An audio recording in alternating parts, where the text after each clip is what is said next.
say a random sentence, right? Okay. Like, I'm not looking for you to actually understand what I'm saying. I'm just trying to make you think. And my first early ones would be like, my blood hurts, you know? Yeah. Because it doesn't make sense. But then I'd also go up to him and be like, I wonder if you could kill heartburn with a brain freeze. I like it because, You know, it's just a wordplay little thing. But then it makes the person be like, wow, that is.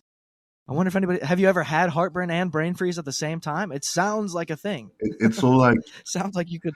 it's all like shower thoughts or stoner ideas, but just presented at you. Hey. It's a more extreme version of that. Yes, thank you. And that's the stuff that I still also find very funny. Now, if you notice on my Twitter, I've been posting like polls. Yeah. And the idea with the poll is I'm actually trying to compare two guys that are very similar. Okay, so like my first poll was Don Knotts versus Martin Short. Because if you're a big enough comedy fan and you look at those two guys, you're like, there's so many similarities. There's no fucking way Martin Short wasn't inspired by Barney Fife. So it's like I'm comparing.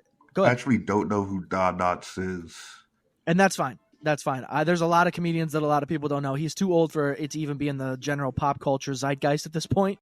But I was like, if people know comedy deep enough and they're old enough, Don Knotts, he was all over Disney. He was a Disney madman, if you will. But a lot of people only know him from the Andy Griffith Show. And even then, you're like, he was sort of the comedy relief to, Andy Griffith's straight man.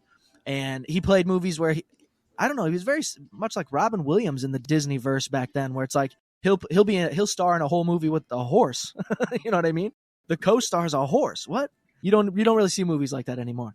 Nah. Unless it's Guardians of the Galaxy or some shit. It's like, hey, your co-host is a CGI raccoon, you know? I mean, yeah, all the movies now is all Disney action adventure stuff. There's no comedies being made. Sure. Nothing of note. Which I wouldn't even like if you and me were to sit here and talk about the latest comedy movie. What could it even be? I couldn't even think of one. What's the last funny movie you saw? The Machine. You thought that was funny. Okay, let me try. I thought it was hilarious. I get it. Did you see my tweet about taking a giant Bert Kreischer in the morning? I literally go ahead. Was it a Bert Kreischer or was it a Tom Segura? I did both of them. But I did them separately. Okay. Yeah, I was like Bert Kreischer. I took a giant Bert Kreischer when I got up this morning. And then the other one for Tom was I took a giant Tom Segura on the floor because I can't afford a toilet. I just have fun. You know me. Yeah, I mean. But guys, welcome. This is the ManPad. We've started recording. We didn't want to miss any of the glorious stuff that we usually do off mic because that really shows the flow of the show. Shout out to all the WATP listeners that we continue to get. Please subscribe to Patreon. We would love that $1. And also, you can stop asking where to find the show if you just do that. Yeah. You know, put one foot in front of the other and you can lead yourself to glory. Isn't that something a preacher said one time? I'd imagine it was.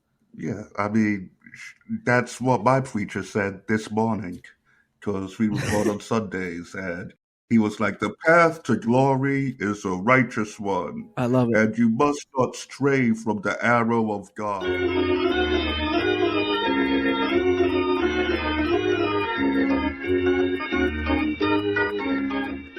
Ended though, so I guess we just jump right back in and Oxmad can figure the rest of it out. But what I was saying is I had this guy who I got weed from in my youth as a teenager. He became my main guy. Yeah. He became kind of the main guy for everybody that I knew. And I met him by playing basketball.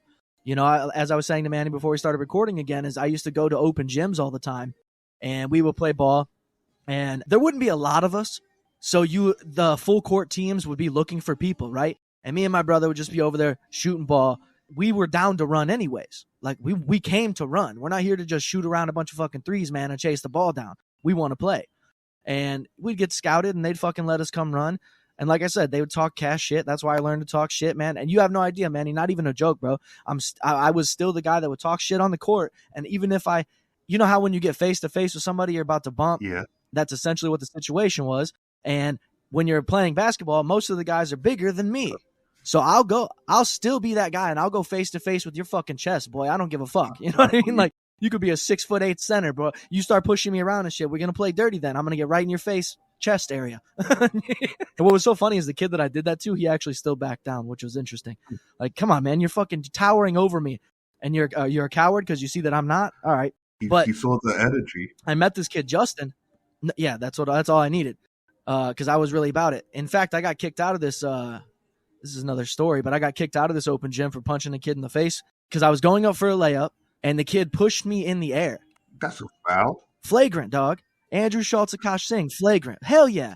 Took me off my feet. So as soon as I got up, there was a dude in front of him. I pushed him out of the way, and I jumped in the air, bro. Swear to God. Jumped in the air, hit him clean on the side of his face. People thought that I smacked him because he was so fat. It sounded like, when I punched him in his cheek. Fucked up. Anyways, I meet this kid, Justin, who ends up being like our guy. That's our main dealer forever and ever. Okay. And so what is Justin's last name, social security number, and address, just in case anybody else wants to find him? Yeah, he's dead, though. But that's essentially what happened is we actually became close before I had any idea that the guy sold blunts. You know what I mean?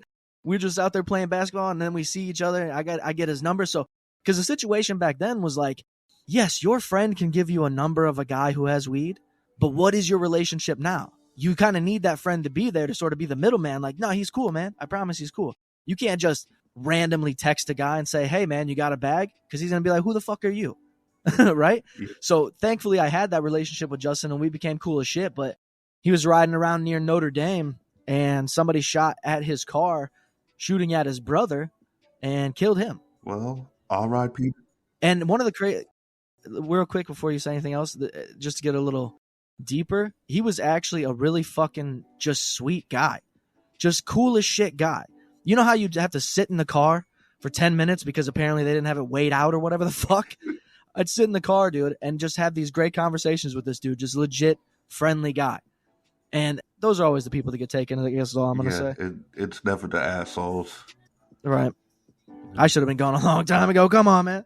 All right, my soundboard isn't working or it's not plugged in. Hold on. I keep trying to hit these drops, and it's not working.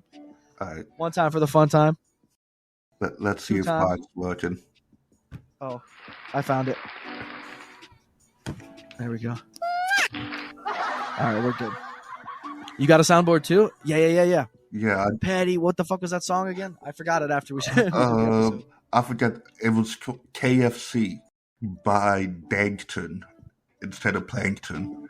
Bankton? Dankton. Dank. Okay. Yeah. I like to switch up. Yeah. He wants to keep it on YouTube for sure. Yeah. So what are we doing, Manny? Am I leading the show, or you got some plans? Yeah, I figured we just do you have complaints? Cause oh man, do I got complaints? All right, first complaint, just not let you talk anymore. All right, thanks for bringing it up, Manny. So anyways, back to me. All right, so I'll just be that news guy. Just can't wait for it to get back to him. Yeah. Fucking antsy as shit. Let's go. Give me the mic again. What do you mean? I got more stuff. I do have complaints, though. All joking aside. I bet, yeah. Ladies, you got the bit. we could do a sketch out of that. Oxmad. So here's my first two, and I want you to elaborate on both of them because they're not as elaborate as my third one. Okay, first two. Spoiler alerts. Okay? Yes. I don't like the two words. Spoiler alert. And anybody that tells me that before they tell me a thing, get away from me. Spoiler alert? Hey, man, I'm my own person. Feel free to try and tell me your version of what that movie was, and I'm still going to watch it anyway so I can, get my own thoughts about it instead of just because, Nancy Grace said this movie fucking sucked. All of a sudden, I can't watch it now? Sorry, I'm my own man. I'll rent it. You know what I mean? Yeah. Spoiler alerts are fucking lame. Tell me the beginning, the middle, and the end of every single film ever, and I'll still watch the movie. Because you know what? I like to experience it myself. Exactly. I personally, I don't mind spoilers in most cases. I don't care at all. I think it's dying. Yeah, I can't think of... The only one case where I mind spoilers is the One Piece manga, because it's cool to just see that stuff unfold as it's happening. Okay, I'm right there with you. I could have said the UFC fights. Spoiling a UFC fight that I didn't get to see, that sucks a lot. But again, don't care, because I'm still going to watch it, dude. Yeah. Because you could tell me so-and-so got knocked out, so-and-so lost in this round. I'm going to go see how everything else went up to that point. You see what I'm saying? Exactly. And it's also, with a fight, it's exciting. You can, Sure. just because you know someone got punched in the face doesn't mean that it's still not cool to watch someone get punched in the face. Absolutely, because you don't know which side of his face. Was he battered already? There's a lot of things going into it that makes it more exciting than just being like, well, the Steelers lost. Exactly. Because you could go in and would you still watch the game then? Is it the same there? It depends on why you watch the game in the first place. How they lost, when they lost, if they were ever leading. I guess there's a lot of things. You're right. Yeah, sort of the same. Some people like to watch football for the technical aspects, like, what plays were run. Some people, they only care about, did my parlay hit or not? I don't care about the plays. I just want to see the excitement of what happened. So, Sure. How about this? Tell me if you agree. Do you think you would agree with the worst spoiler alert possibly being somebody telling you about a cameo? Yeah. Like if you're watching something, a movie that's very popular, everybody's talking about, and you go and watch it, but your friend told you, hey, Mike Myers is playing, you know what I mean? Just throws that in. You're like, motherfucker. Because I want to be the one to recognize that was Mike Myers. You know what I mean? I'm not going to go, spoiler alert somebody else, but it's fun it's like those novels that you would read, those choose your own adventure type of deals, where it's like you could say Mike Myers has a cameo, and I could still be a little bit excited, but it still sort of sucks because I know it's Mike Myers, right? If it was somebody, you didn't say who it was, but you just say, hey, Manny, there's a great cameo in fucking Saltburn. You're like, well, fucking, I'm going to be looking for that cameo. Who is it? Steven Seagal? It's just a little, I don't know. Fuck it. Next one. I want to know, well, first, the cameos aren't why I watch movies. No, for sure. I'm halfway face blind to start with, so I can't recognize or tell actors apart. I die for it. I'm not good at knowing names of people. But what inspired this as a complaint for you this week? Did someone say I had nothing else. Okay, you had nothing else? Yeah. I wrote them today. You said come up with some complaints. I said I could conjure up something. That's fair. But I do really feel that way because I hear a lot of people using the spoiler alert thing as if they're going to ruin the entire film and make nobody ever want to watch it again. And it's like, you really have that much fucking information on this movie that you can dictate to us clearly? Stop it. Well, I'm going to watch the movie anyways, guy. I think if you're going to be giving out spoiler alerts, it's something where you have to know your audience, because I don't care about spoilers unless it's One Piece. But anyone who talks about One Piece with me knows my stance on that. Sure. But if you talk about anything else, I'm like, spoil it away. Absolutely. And I feel like there are people out there who do freak out about spoilers. I'm not one of them. You're not one of them. It's such a weird thing, though. That's why I brought it up.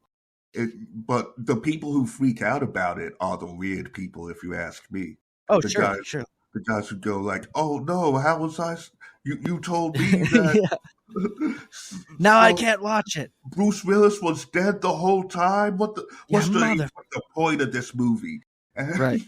That's a good example. That's a very good example of that sort of thing where the spoiler can be so drastic that it messes up the whole movie. But I don't think that even saying that, The Sixth Sense being one of the bigger twists, that if I found that out, that I still wouldn't watch the movie. Right? Like I think I even knew that he was a ghost when I first seen The Sixth Sense, and I was like, I need this explained. So you have to watch the whole thing. You're like, how does the kid not know? How did he die? It's very interesting in that way still. But I guess some people are just so simple that's like, well, once you tell me the ending, I need nothing else. Well, I actually still haven't seen The Sixth Sense because I suck at watching movies. But I want to. It's on my list of things to see eventually. And now that I know that's the spoiler to look out for, I'm going to be paying more attention to the movie. It's going to be something where I enjoy it more.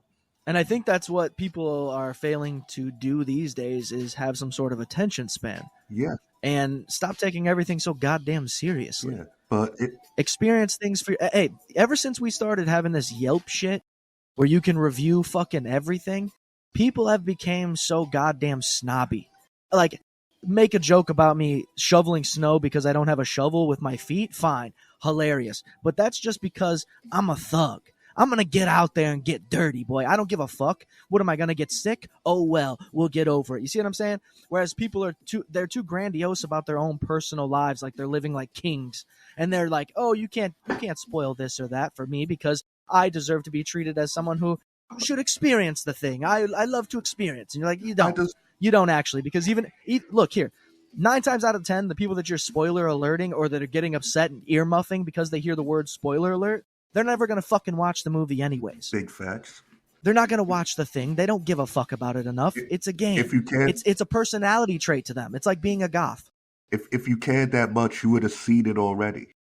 But right, you'd have been on top of it. You would have cared. Exactly. But that's also part of what I was saying. It's the people who freak out. It's like the pronoun shit, where 9 times out of 10, you can go up to someone, assume their gender, they don't give a fuck. Absolutely. Or you can. Absolutely. Or even if you're wrong, and it's like, oh, wow, I thought you were a guy this whole time. You're a girl. Yeah, I'm not a fucking scientist. What do you want me to do, dude? I'm a regular person. Exactly. You look this way. You had your hat on backwards. What do you want me to do? You know what I mean? Like, that's my bad, but you don't freak out about it. But then there's... You remember... Hey, let me throw this little thing in there for you. You remember when... Because we're roughly the same age. You remember the time where everybody was a bro, dude. Oh, yeah. Everybody was bro. Female, male, didn't matter.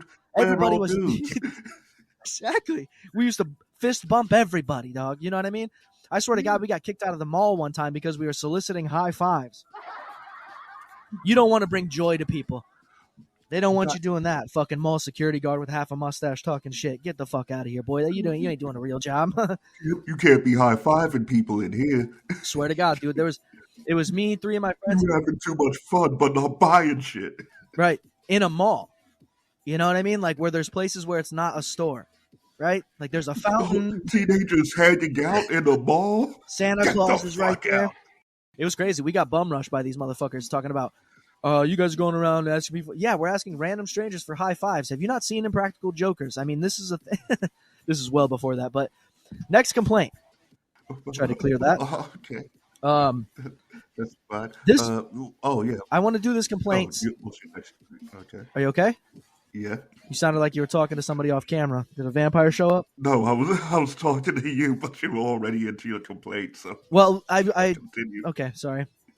It's fine. I don't listen. Okay, man. It's usually just me. I'm working on it. I'm trying to get better at not stepping all over you. It's hard. All right. We'll get better in time, but I still will never listen. All right. That's all I can say. Okay. No, but this is actually sort of in relation to your complaint about having to shit in public. Whether it was like I got to get to the what was it? What was the places that you started going to? I can't even get the reference now.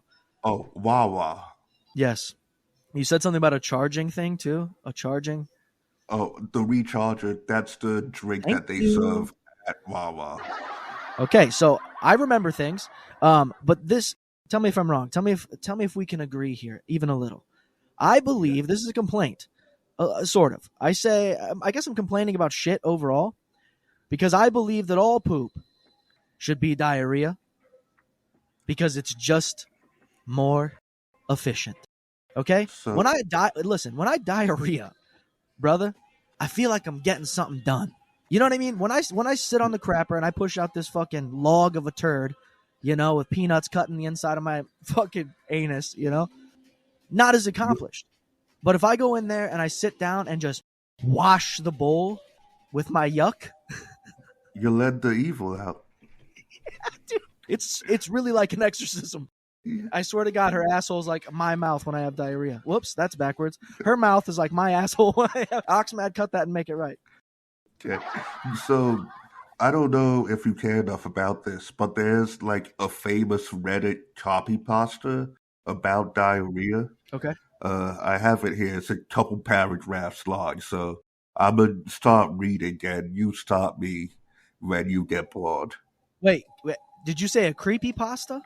A copy pasta, just like a log. What the fuck is that? It's a wall of text that people like have made famous. They add a sentence to No, it's just like one person writes it, and then it's so unhinged or whatever that people just copy it and paste it other places, and it spreads.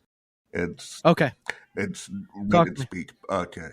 So it starts out, I love diarrhea. Yes, that is right. I love to have diarrhea. One of my favorite things to do is take a laxative on weekends when I have absolutely nothing to do and I know I'll be at the house all day. Sometimes when I can't wait the 8 hours a laxative will take, I'll do a salt water flush and I'll be resting out my butthole in 30 minutes. I've even found for me that 100% grapefruit juice will do the trick if I drink half a gallon in a day. There are so many aspects of it that make it one of the best experiences. The first Yeah. aspect I love is the rush. Just going about my business, and then all of a sudden, I know I might poop my pants. That is the time to get to a toilet right now, and nothing else matters. It's an adrenaline rush. When the stomach starts to gurgle, I don't care anymore. But he goes on and on about how much he loves like the thrill of almost pooping his pants, running to the toilet. He loves the feeling of getting it all out in one swoosh. He loves how dirty he makes the toilet bowl. He paints it all black. Okay, I'm sort of right there with him, but it's not the rush for me. It's just simply like I feel more accomplished. I'm like, once I get this out, dude, you've done something. That's it. Yes, that's the end. Whereas like a giant honker, you're like, what even? Where is this? How'd this happen? Well, I'm more surprised by a solid shit than I am lava. You know what I mean? For me, it's not so much that I love diarrhea. It's just that I hate when I'm on the toilet and I'm there for 5 minutes and I'm pushing, but I'm trying not to push too hard so I don't give myself a hernia and it's hurting. Absolutely. And I'm like, oh no, this is going to be massive. What did I eat? And then I turn around, I look, and it's just a fucking rabbit pebble. And right, it's like a brown goldfish swimming around in a bowl. Exactly. And I know like I still have more, but it's not gonna be worth the effort. The juice isn't worth the squeeze. So what did I even do? I just wasted 5 minutes and I accomplished nothing. Look, I think even if you haven't seen Glengarry Glen Ross, there's a famous saying, that one. Quote. Okay. There's a famous quote, and it's not the fucking coffee shit, whatever. Closers get whatever. I don't know what it is. Coffee is. It's a different quote. Yes, from Al Pacino, and I think you know where I'm heading with this. He says to a guy, he says, I don't like brown people. Okay, now I was stepping on you, and it was kind of funny. You're just being mean. No, but he says, have you ever taken a shit that made you feel like you slept for 12 hours? And it's just, it's sort of there's no end to it, right? There's no answer. I don't know what the answer is if there was one. He says it, and then off into the distance he goes. You never hear from the man again. And it leaves you asking yourself so many questions. Have I taken a shit that's made me feel like I slept for 12 hours? Have I slept for 12 hours? What's that feel like? Right? Yeah. Well, but that saying in itself, it holds so much. Because when you think of shit, it's like, that's just waste, man. And if you could shit to the point where it feels like you've slept for 12 hours, buddy, what a way to start the day. You know what I mean? No Folgers in my cup. Shit in the bowl. Yeah. Well, my personal favorite shits are the high fiber shits. Like the one day out of the month I choose, like, yeah, I'm going to eat some cereal today. I'm going to be healthy. And next thing I know, I'm on the log and I just have one push, but it's a fucking mountain that comes out of me. It's a continuous log. It's smooth. It's like Play-Doh. It's like the fucking Teletubbies. They have that pink shitting machine. And I'm dropping out the light brown shit, same color as my skin. And it's just fucking halfway fills the bowl. And it's solid, but you could poke a finger through it. Like it's not hard. Yeah. That's the shit. You couldn't pick it up out of the bowl. Yes. You know, it'd break in your hand. Exactly. And it comes out so smooth it feels like you're just farting, but you're farting with oomph. So since we're talking so much about shit, there is a Mandela effect situation that has always kind of stuck with me. And it's not a big conspiracy about people dying or anything, but Do you remember when dog shit was white? Yeah. Brother, what the fuck? I haven't seen white dog shit. Dude, But that was the easiest way to avoid dog shit because it was white. Now it's all blending in and stuff, and it's part of the, you know what I mean? It's, I think I feel like I have a, go ahead. I figured this one out. White dog shit was the old dog shit. Like, it took a day or two for it to turn white. Okay. Around the time that you stopped seeing white dog shit is the time, like, there was this big, it wasn't a meme, but it was like the idea of a meme. Like, there was a campaign, a push that people had to stop picking up their dog shit. Like, because I remember in the 90s, your dog could shit wherever and you'd walk away and it would be fine. But then all of a sudden, in the zeitgeist, if you didn't pick up your dog shit, you were the most evil person since 1942. It's like, if you get a dog now, you have, that's one of the responsibilities of taking care of the dog is you have to pick up the shit. Yeah. You will be picking up shit for the entirety of this dog's life, unless you have your own backyard, I guess, and never take him on walks. I don't know how you raise your dog, but you get my point. I make him fight other dogs, like a Pokemon. All right, can we get to this last one? It's more elaborate, and I don't know if you'll agree with me at all, but enough poop and spoiler alert shit. This is a disgusting episode. This one just came to me a little bit. I've kind of mentioned it periodically on the live because of the dude's popularity now. But my third complaint is simply Jellyroll. Okay? Yes. If you don't know who this is, it's a face-tatted fucking giant fat bastard of a man who does country music now, right? I thought he was a rapper. But my biggest thing is... Let me, let me dance a little bit. I don't know this guy. Okay, good. Because I have some weird history on him. I haven't liked him since he was part of the 3-6 Mafia group known as Snow with a guy named Lil White, okay? Jellyroll was put together in this all-white guy rap group by 3-6 Mafia. And even before that, Jellyroll had this semi-viral video about 18 years ago where he like freestyles for 10 minutes. Straight off of his head. Just freestyles for 10 minutes. I swear to God, you can still find it, and he looks the same. But here's the thing. He's speaking in front of Congress now, and he's showing up at WWE events. I guess it is good to know he has the same fans as that dude who sang Rich Men Above Rich Men. This dude switched genres like he's Kid Rock or MGK, but he did it because nobody was paying attention to him. So that's where it gets bothersome. First, you're this face tatted up freestyling hip hopper guy. Now you're this face tatted up giant fat man who sings like Tim McGraw, and all of a sudden you're a spiritual motivational speaker. I don't know what the fuck's happening. Are you wrestling now too? You're an athlete? So fuck him. So you're mad at him for trying new stuff? I'm mad at him for changing. He should have stayed the same. You change. Look. I don't even know how to explain this because it's going to sound bad. Not allowed to. Because you want people to grow. You want people to grow. You want them to grow. Evolution is necessary, okay, for us to survive.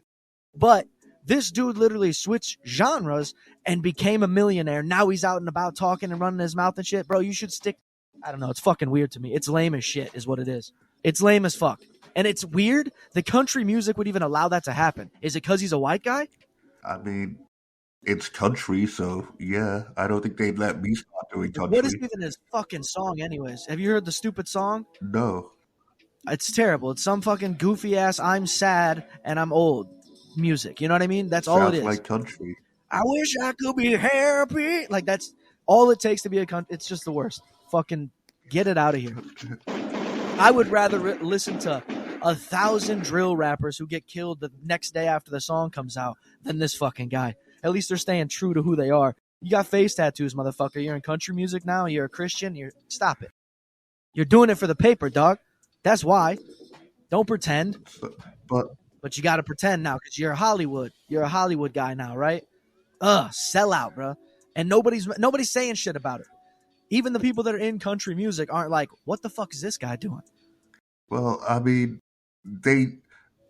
I think country knows that it's a dying genre, And the last time they got a new guy, they weren't having it, and it was Lil Nas X. So he got shunned from the genre. Country music as a whole got clowned. Honestly, they did a good job because that was before we all knew he was gay, and we'd be having a lot more. Bro, the country music industry could smell it on him. What are you talking about? Those motherfuckers. I'm pretty sure they just looked at him and they were like, "Nah, none of you black people allowed."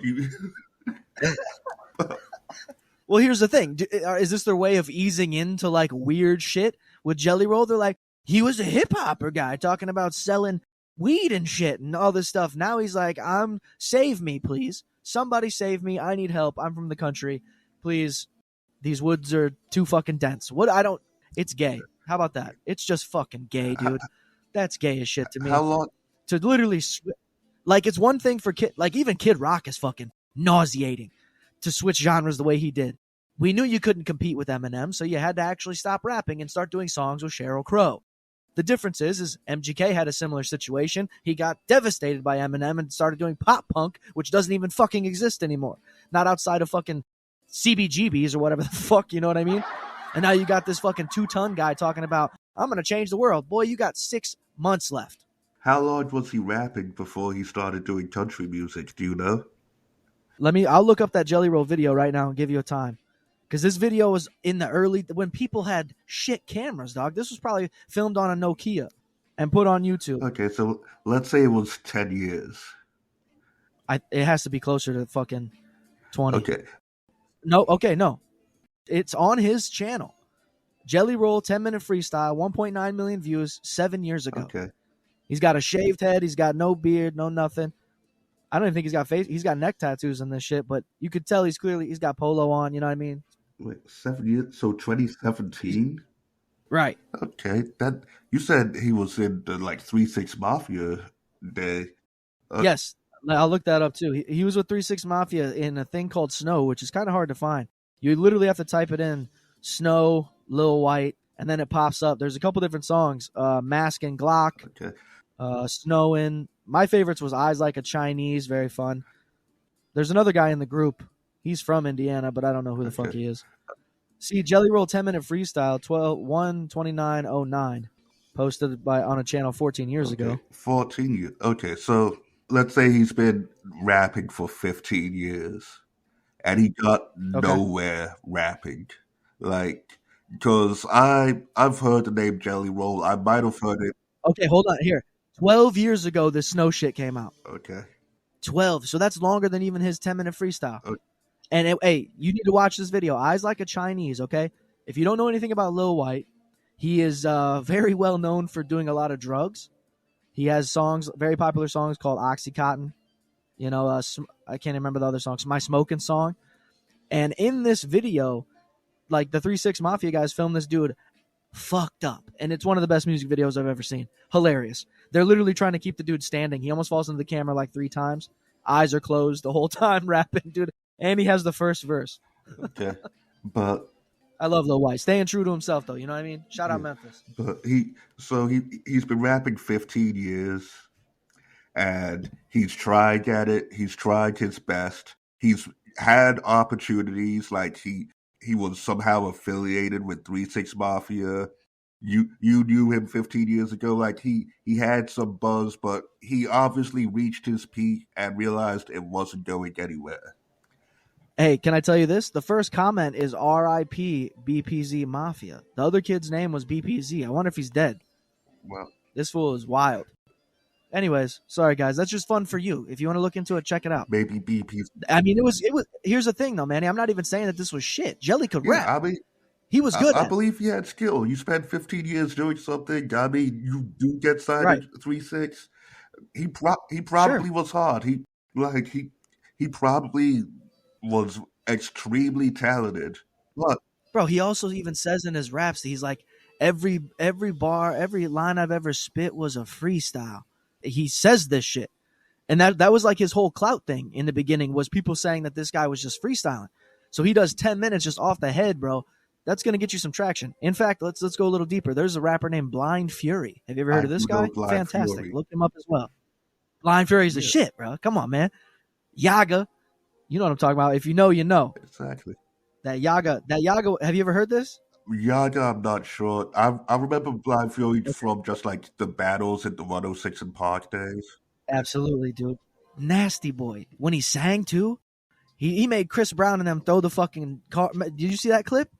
Bro, Not that I remember. your boy can sing. I'm telling you. But what I was going to say. Hold on. Go ahead. He's rapping 15 years to the best of his ability. And he's got talent, but you and I both know that being talented isn't all it takes to make it in the industry. You also need a whole bunch of luck, some connections, some favors, and you just need a hit in the right way.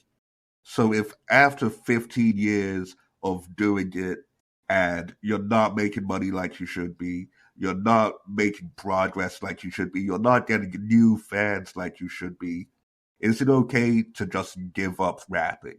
And if you do give up rapping, like what do you do next? Should he have continued rapping and being broke? Should he have quit rapping and become an accountant? Or you know what I think actually might have happened is I think this guy wasn't in a position to where he was willing to, what do they call it? Where you get like numbers, you blow up, make contacts with people. No, like connect, be in the industry. Yes. He wasn't. Yes. He wasn't trying to make the connections. He wasn't going up to DJ Paul like, "Hey, bro, let me get your number. We can talk on the side." It was kind of like I think he was probably just following these guys. Lil White said, "Hey, I got this project. Come be on it with me. Let's do this thing." You know what I mean? Whereas now he's navigating. He's making connections. He's saying, "Hey, we're doing this over here. Come do this." You know what I mean? Now he's more. It does take time, and I guess there is still a flavor of the Jellyroll that I knew in what he does now. So I can't really be that upset. Obviously, this is all jokey joke. I don't really care about spoiler alerts or any of this shit. Honestly, we're just having fun. But truth be told, it's like, why isn't anybody upset? Well, true country artist or a country music fan should be like, I'd be upset. I would be upset, but the fucking song's a banger. You know what I mean? Maybe that's what it is. He's dropped. So you can't be mad. He's dropping badges now. If you're a country fan, you didn't know him 15 years ago. And if you're a rap fan, you didn't know him 15 years ago. So right. So yeah, he's brand new to everybody, buddy. Perfect. So this guy just popped on the scene as a country music artist with a cross on his face. He looks country as shit. All right, let me play a little bit of this for you. Tell me if you can hear it, because it's one of the best.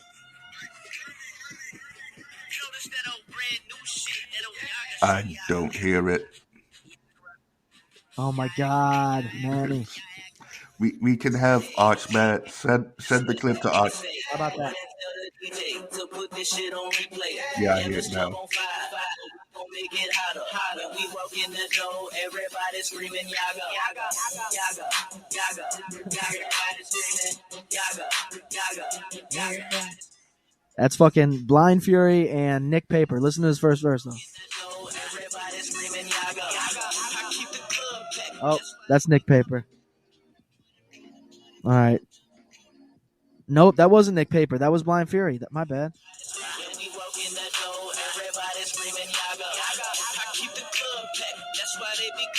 I'm burning one and rolling one and got another quarter set. Let me break it down for you clowns if it ain't clip. If you looking for that Bobby Brown shit, it ain't hip. I'm getting so much money, I can't fucking believe it. Come on, man. Blind Fury's nasty as fuck. Put him on a real track, brother. He sound good as hell. Yeah. Blind as hell, though. Blind as shit. I don't think he's got any eyes, man. I don't know. Very fun stuff. This Nick. I thought Blind Fury was just a stage name. Like I thought he just. Oh, like yeah. Like I thought he stopped he's rapping. Just super furious. Yeah. I just stopped rapping and took off the glasses. Yeah. Just going nuts because it's Blind Fury. I get what you're saying. Yeah. He's like, no, dude, I'm actually a blind guy. Like, fucking, I can't see at all. Like, I thought you're lethal, just dangerous. And you're like, nah, just actually can't see. And then you hear him rap. You're like, no, dude, both is true. Both things are true. I forget what he was singing. We're putting these motherfuckers on that are we're at least putting Oxmad on some new music for sure. Yeah. Check out Snow, Blind Fury. What is this podcast? I don't know. Well, I'm having fun doing it, so I don't give a fuck what they think it is. I'm having fun regardless. I like that we can go on tangents without. Well, I like tangents anyways, but I like that we can go on them and no real restrictions. But yeah, Jellyroll, do your thing, man. Yeah. That's what I say. I don't know why Manny was so upset about it. I just want him to be authentic to his true self, okay? You know what? Why can't he put some bars in one country song? Why not? Why can't he just be a starving, broke artist forever? He will never be starving. Son of a bitch. Come on, man. You know that. Hey, you know what? Forget everything I said about Jellyroll. Do your fucking thing. Here's when I'm going to actually start complaining about him. If he gets skinny. If he loses all that weight and still calls himself Jellyroll, I'm upset. If he turns his back on the fat community like Adele did.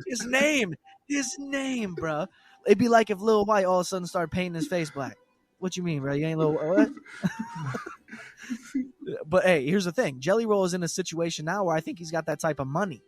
You know, the type of money where you can have a guy lock your refrigerator and then train for fucking 6 o'clock till 6 o'clock. That's what fun stuff, dude. That's what Action Bronson did. Because bro, it's because these artists think we give a shit how long they last. They think we want longevity. Nope. Give us the hits and then hit the road, Jack. There's always another one. No one cares if you're healthy or if you live forever. We just want them bangers. No. Yeah. Well, hey, where's Randy Jackson's latest banger? Didn't that motherfucker lose a bunch of weight and play bass for Journey? Where's your latest shit, dummy? Yeah, we needed that longevity so you could spend that money, dog. I say dog seriously there because you know that was his thing. Lots of jokes on jokes. Anyways, ugly man, huh? Yeah. What were you saying? Fucking shit. My problem was actually gonna be similar to your complaint. I had the complaint of pre-hype. You know what that is? Give me an example of someone who had pre-hype. So for me, pre-hype is when something hasn't even come out yet, and people are already like, "This is going to be the greatest thing. Okay. It's going to change how it's going to revolutionize art as you know it." And for me, the most recent example was Scarface, the rapper. He was in Ghetto Boys. He had a song about being schizophrenic. He had another song about being a crazy guy. He had another song about how insane he was, but very poetic. Wait, did he have a song about having mental illness? I don't think he did actually. He was missing that. Damn, that's crazy. That seems like his lane. Go ahead. His catalog. Actually, can I tell you this, Manny? The only reason I even know this fucking guy is because of Your Mom's House. They've played. I don't like him at all, but he's been on there. Okay, I got a visual. Put it that way, Uncle. That's fair. I'm not a huge fan. Ghetto Boys had some songs that I really liked. G Code. Still, I think that die motherfucker steal. That was them. Mind playing tricks on me. I get why it's a classic. It's very old school. And then he's a rap legend. I'm not here to disparage him. He is one of the best at what he does. It's just not for me. It's not my time. But recently, like in the last week or 2 weeks or so, he had one of those NPR Tiny Desk concerts. Oh, no. So I'm minding my business, scrolling Twitter, and I see people saying, Scarface has an NPR Tiny Desk concert, and it's going to change. Dude, I thought you said Czarface. I don't know why I thought you said Czarface. Must be the accent. But, yeah, Scarface, different guy than the YMH guy. Sorry, everyone. Oxmad, cut all of that out. You know what's funny about Czarface? That's a Wu-Tang guy and another guy. That's Inspector Deck and 7L, I believe. Yeah, I swear you and I talked about it. We mentioned this before. We were talking about how RZA's basement flooded and Inspector Deck never... Okay, yep. he never got his debut album out. Manny, it might be a good idea for us to listen to the episodes, like maybe just once. This might be the signs. Good idea. Either way. You know what? I think you know what'd be funny, Manny, if we could actually pull it off, is to do the same episode every episode. Like somehow manage to talk about the same things. Yeah. Well, I mean, we have the fucking fake. It's not like who we are as people is going to change. We have the same interest from week to week. Sure. If I came in next week and I was like, you know what, I've seen every movie now, and instead of Wu-Tang, I have an autistic knowledge of the Beatles. There you go. That would be funny. But that would be more work though than us just. I guess maybe it wouldn't be. Might be less work than trying to repeat these episodes. Yeah, we don't have to listen to old shit. We can forget it. Hey guys, we're always in the present. Just know that. Whatever time you're in, that's where we are. All right. So, anyways, Scarface. Okay, does he have a really deep voice when he raps? Super deep voice. He's an old man now. He's like 70. He had a Tiny Desk concert, and the concert isn't out. NPR hasn't released it, but people have listened to it, and these people are on Twitter, and they say it's gonna be the best thing in rap and hip hop in all of 2023. Oh my god! The year's ending, and he's sliding in right at the end of the year with something that's gonna blow your mind. It's gonna be amazing. It's music on another level. He just understands. He plays the guitar at one point. You won't believe he plays the guitar. That's a spoiler. I know, dude. I swear to God, that's the same way that they talk about Prince. But at least Prince was, he was more versatile in that aspect. But that's what people will do. They'll be like, Prince was fucking so good. He plays all the instruments. You're like, fucking, there's a lot of kids that do that shit. It's not whatever, man. It's the fucking songs were good. You wrote good songs. It's not because he played drums also. Who gives a shit? I listened to the Tiny Desk concert. I was going to listen to it anyway because I was like, oh, Scarface, I remember him. He's a legend. Let's see what he does. Sure. Was he just standing there? Was he just standing there with a DJ behind him, or was there a full band? There's a full band. It's a Tiny Desk concert. There's always a full band. I think he might have had his son playing in the band, or his. Hey, Manny. Yeah. Hey, it might always be a full band, but guess what? Doesn't gotta be. Doesn't gotta be. Hey, doesn't gotta be. Nope. Right? All he needs is a tape. Play the tape. Exactly. Because that's what, you know what I mean? Nobody needs to play real drums on a song that didn't have real drums. It might have had a little bit of real drums, depending on what they sample, but you get my point. Exactly. You just need to press play on a thing. You don't need 5 guys. You really don't. But he goes, I watch it, it's a Tiny Desk concert. It's fine. And I would feel like, oh, that was pretty good if it wasn't for all the pre-hype that set my expectations above the moon. You know what? I love this. I love this a lot, dude. I like it because I'm such a cynical dickhead that when that happens, and you might agree that this is why you're saying this, that I'm like, this is going to be absolute shit. Because you said that this is going to be, it's going to change the fucking world. I'm going to watch this and be like, this is absolute dog shit. I feel the same way about a lot of fights. The MMA fights, these huge title fights. I can look at these guys and I'm like, no, this is going to be boring as fuck, dude. I just feel it because you know why? You're too excited about it. Because you're too excited about it, I know it's going to suck. And then I watch it and I'm like, I was exactly. right. So strange. I'm the same way 90% of the time. But every once in a while, I get tricked. I fall for it. And I'm like, I don't know why, but I believe you this time. I like Scarface as a guy. I don't know much about him, but this is my opportunity to learn more. And you're telling me this is going to blow my fucking head off. And then I'm like, oh, it's good. Right. It wasn't bad. It was good. But I would have thought it was a lot better if you weren't telling me that it's the greatest thing ever last week. And it's just the fact that I don't mind being spoiled on what happens in a movie. I do not like being spoiled on how I should feel about it. On it's either going to be the greatest thing or the worst thing. It's fucking life changing, mate. It's gonna wreck you. You're like, I watched it. It was fucking awesome, but I'm still the same guy I was. Because like, most people have the wings didn't sprout. Exactly. Most people have bad taste. So why do I care how it affected you? It affects me differently. Okay. Let me throw another example at you and tell me if you agree. The movie Cats. Okay? Because the goddamn play, the musical, whatever it was so huge. I mean, I remember this being talked about all through my high school years. Hey, fucking Cats, we're going to put on our own version at the school. You know what I mean? It was that big. And then the movie comes, and you hear it coming, and people are nonstop talking about this. Yeah, they got fucking James Corden. They got Dame Judi Dench. Whoever the fuck. They got CeeLo Green. Who was the guy that's dick got cut out? What's his name? His dick. 50 Cent? Who's the guy? His dick. Jason Derulo. You're welcome. I know everything. Anyways, I didn't even see this movie. I just know information. So anyways, very smart guy over here.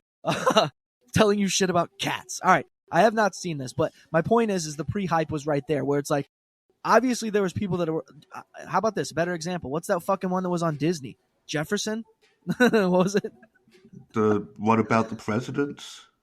Yeah. What's this? Who's the guy? I don't even remember. That's how much.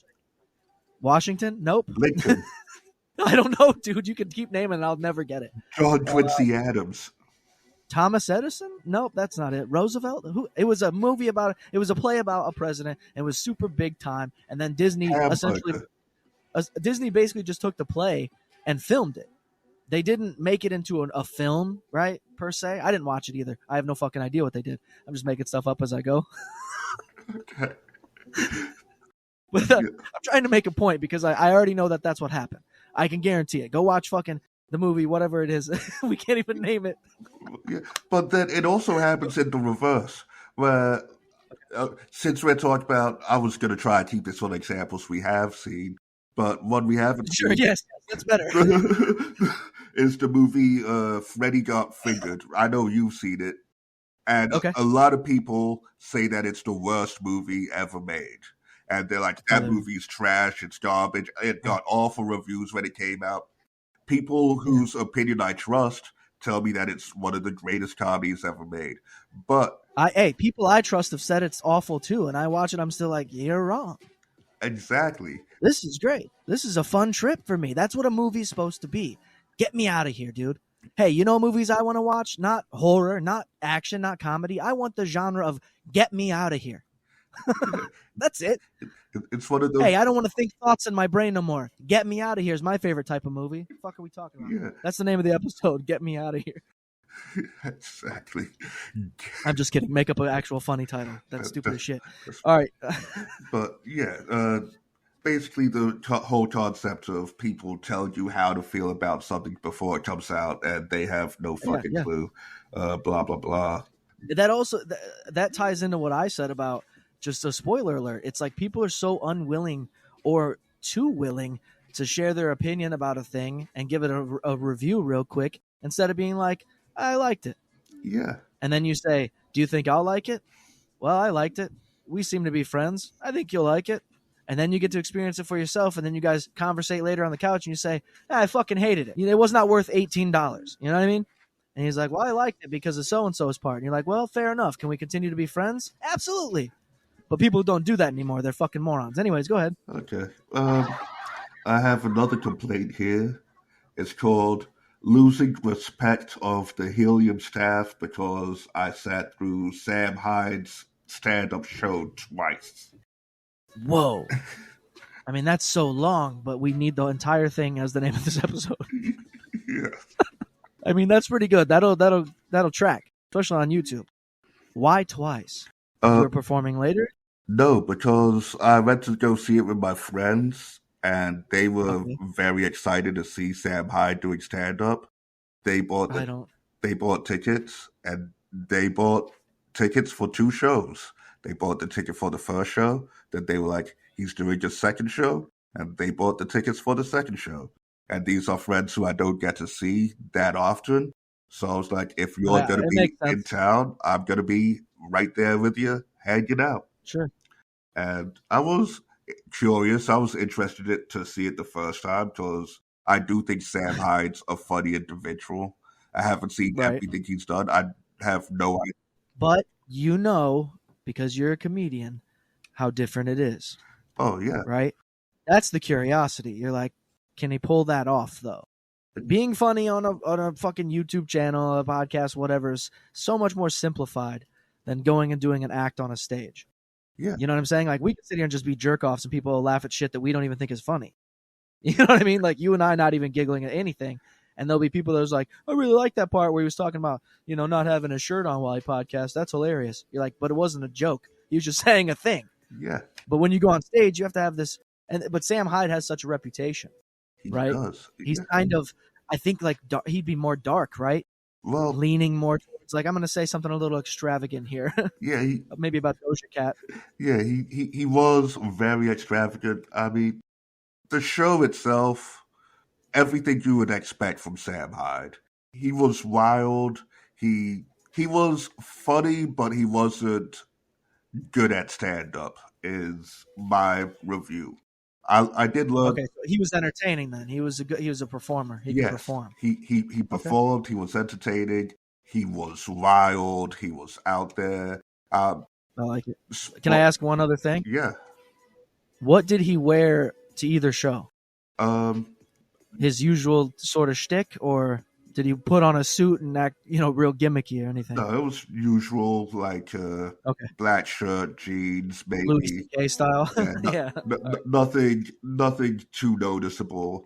I'm Right. I'm halfway blind right now. I need to see the eye doctor, so I'm not in it for the visual. But like, he didn't have he didn't have a lot of material. Like he did an hour show each time. I would say he had about 20 minutes worth of material. Oh, but that's got to be horrifying. He had the audience transfixed the whole hour. For sure.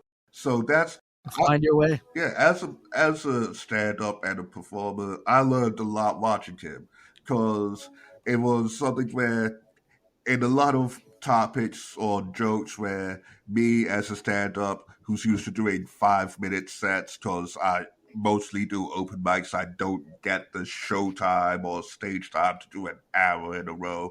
I'm used to sure. I write a joke, I throw it out there, I see if it's funny, I move on to the next joke. Sam Hyde, he writes a joke, he gets to milk it, he stays on it for a long time, and he stretches it from different angles and ways that if you're more experienced as a stand-up, you're probably like, hey, I've got what I could get from this. Yeah. Let me throw it. You have that one. Yeah. You have the one angle already knocked down, the one that makes the most sense and gets the most laughs because you've tested it. Yeah. Let me move on. But he's like an Indian getting all the meat from the buffalo. Like I like that. He's doing everything he can. And I'm like, okay, that's something that I can work on. And he also. Well, I just want to say this. It is a wild thing when you see these cats that can actually not so much even just pull off the idea of stand-up, but get enough of a following where it's like they're requiring you to do live shows. Yeah. If you're missing out on so much money if you don't. Exactly. So you come up with something, dude. Exactly. And I know that Sam Hyde, he's been at like the Legion of Skanks thing, Skankfest. And he's probably got Louis J. Gomez in his ear, like fucking Joe Rogan's in everyone's ears, telling him to start a podcast. Even if they didn't, though, even if he didn't, he would see it. Yeah. How do you not see it? Yeah, You're like, that's insane. I can just perform on stage for an hour doing whatever the fuck. I'm Sam Hyde. You know what I mean? I can do essentially whatever, and people will be fine with it. They'll pay. Your friends bought tickets for 2 nights. You know what I mean? Yeah. It's the same people going to see probably a different show because of the material, having the lack of the actual full time limit. But that's what makes it exciting. Exactly. You're not going in there looking at this guy doing this fucking robotic set. You get, and it's Sam Hyde. So when people think of that character, you're like, I go in here and I can fucking see anything. I don't even know if he's going to try doing stand up. Exactly. It could be and he was a magic show. I don't know. He was that character. It's funny you said magic show, because spoiler alert, I'm going to tell one of his jokes right now. He's on stage, he's ripping, he's roaring, and he goes, the magicians in the audience are going to like this one. And then he says, invisibility! And him with his fucking 6'3" giant of a man self says invisibility.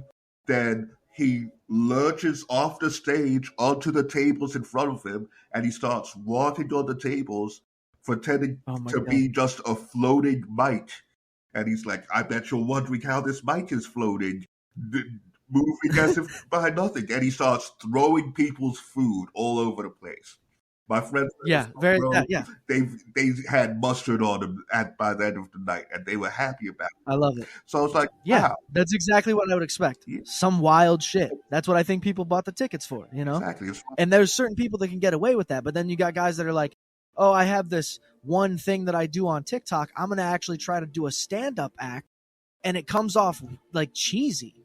You know, like you're doing what you think a stand-up act is. That's not who you are or what made you be able to sell tickets. You know what I mean? It's like, for instance, Nick Mullen on a podcast isn't the same as what I saw on the fucking his Dragon special. Yeah, I mean it's different art forms, and that's fine. But what I'm saying is that's easier to translate a little bit when it's a podcast to a stand-up situation. But these guys that aren't doing stand-up whatsoever, they have never stepped foot, but they're selling tickets because of they're popular on whatever social media it is, right? They sell tickets. People want to come see them. They have to be able to pull off something like Sam Hyde. And they can't because he already has that reputation ingrained. Yeah. Right? People are going because it's going to be wild. You can't do that with fucking, what's his name? Jack Doherty or whatever. Fucking kick guy. You know, the stupid kid with the fucking mop hair. I don't care. Yeah. You know what I mean? These guys don't have that same capability. Where Sam said, I'm going to sell tickets. I can. I'm missing out on this large market. Why not do a live show, pretend it's stand-up, and just entertain my people? Exactly. I don't think Dylan... Having that ability makes it easy. There's a comfort to it. You went out there feeling no pressure. I don't think Dylan Mulvaney could get on stage and entertain people for an hour. There you go. That's a better example. People are going to know the Jack Doherty one that I said, but not a big enough name. Yours was much better. Okay.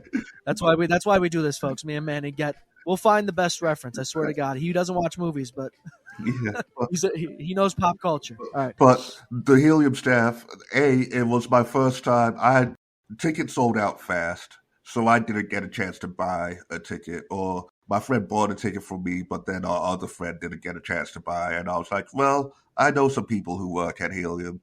Let me see if I can get in for free. And it turns out I could. That's a skill that's a perk that I recently realized is available to all comics.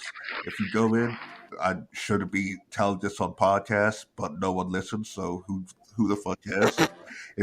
No real comedians for sure, unless Oxmad's doing open mics. Yeah, well, if you go up to the booth, the ticket collecting guy, you tell them that you're a comic, and they're like, hey, yeah, we've got a section where the comics are allowed to sit and stand in the corner.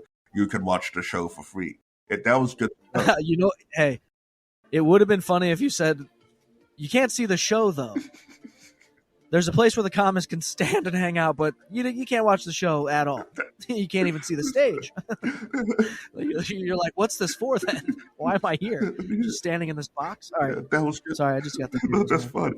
That was good to know, but it was also something that I hadn't done before. I'd only done for this show, and I didn't know who to talk to if I'd get in trouble with it for it. Right. So I was super nervous. Plus, I drank a bunch of coffee, excited to go see my friends. Just got to shit in public. Yeah, well, drinking caffeine makes me nervous. So I'm texting this guy like, are you sure that I'll be able to get in even though I don't have a ticket? Yeah. I don't know. And then we show up early, and they're like, oh, this guy really wants to see Sam Hyde. And they're like, Sam Hyde must be hilarious. And Sam Hyde goes up. He entertains the audience, but he's not good at stand-up comedy. And I don't mean that to say he's not funny.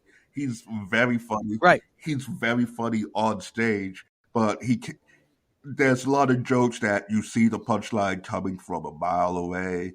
There's a lot of offensive jokes that if you're not part of Sam Hyde's audience, you don't think. Absolutely. Like, I get that.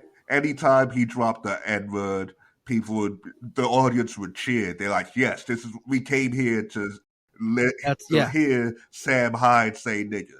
But if I were to say the exact same joke in a random room, I'd be booed out. And watching it, I was thinking like, yeah, that I'd see why these people think they're funny, but I know that you wouldn't be able to get away with that in the Comedy John 3 blocks away at the open mic also happening right now. I know that you wouldn't be able to get away with that in a lot of clubs, but he's in front of his audience, so it's working out. And that was the difference between the second show and the first show, because the first show sold out instantly. The second show, people were able to bring their friends who, like, maybe weren't as familiar with Sam Hyde. And for Sam Hyde, that should be an opportunity as a stand-up comedian to gain new fans. People are like, oh yeah, I hear this guy's funny. Let me see what type of jokes he tells. Let me see what type of points he makes. But his point, instead of figuring out a smart and funny way to say the offensive thing, the joke was, it's funny that this is offensive, which is like, after a month of doing comedy, you should be trained out of that, because you're not going to get laughs. You're going to get a bunch of angry people. So at one point in the second show, someone interrupts and says, why do you have to say the N-word so much? And Sam looks at him and goes, because I'm a real nigga. And oh my God. The audience burst into a laughter. And I'm just there knowing that all the staff there saw me excited, waiting in line, nervously texting, I need to go see this guy. And he can't tell a well-crafted nigga joke. If you're a comedian in Philly, you've got a nigga joke if you're white or black. You've got one. And you've been working on it forever. Just constantly crafting the perfect N-word joke. And you figured out I'm in the lab, leave me alone, mother. You figured out a way to say it that won't get your ass kicked. Right. They gotta really be crafty. Instead, he's just like blatantly like, yeah, this is offensive word. Exactly. This will get you riled up. So what even is that? What's riled up? It's such a weird. Oh, well, it turns you into Riley from the Boondocks. That's what being riled. But yeah, I'll take it for sure. So shout out Boondocks. So I'm there like, I'm learning a lot, because his level of skill is a lot closer to my level of skill, where it's like, if you've never done jujitsu, you learn more from rolling with a blue belt than you will from rolling with a black belt. Because the black belt's going to be doing stuff that you don't understand. But the blue belt's going to be doing stuff like, okay, I can figure out what I thought was wrong, and maybe I don't understand everything, but I learned this little bit. So I did learn a lot watching his shows, and I was taking notes. But it also clearly was not a black belt performance. And these guys are there every night seeing black belt performances. They're closer to black belts, and they're like, Manny, you could have done better than him at some of these jokes. So why were you so excited to see this white man? So this is what we do. You reach out to Sam Hyde and say, I'd love to help you. Yeah, I don't know if he would accept that reach out, especially if this episode somehow gets back to him. But that's also part of why I want. Dude, he would hear this and be like, he is beloved. They absolutely love me. We've said nothing but good things. We're like, he did exactly the Sam Hyde thing. And he sold tickets twice to the same people. Perfect. Yeah, but that's. I mean, that right there, that sentence you said to me about them buying the tickets for both shows, sort of was it's a big deal. Yeah. When you want, like, not many, you can't really say this about a lot of like actual stand-up acts, that you're going to be able to buy tickets for both nights and expect a different show. You can with Sam Hyde. Yeah. You know what I mean? It's going to be different. It's going to be different. And it's funny because you saw, and this wasn't even 2 separate nights. It's the same night back to back. I saw him throw out jokes from the first set in the second set.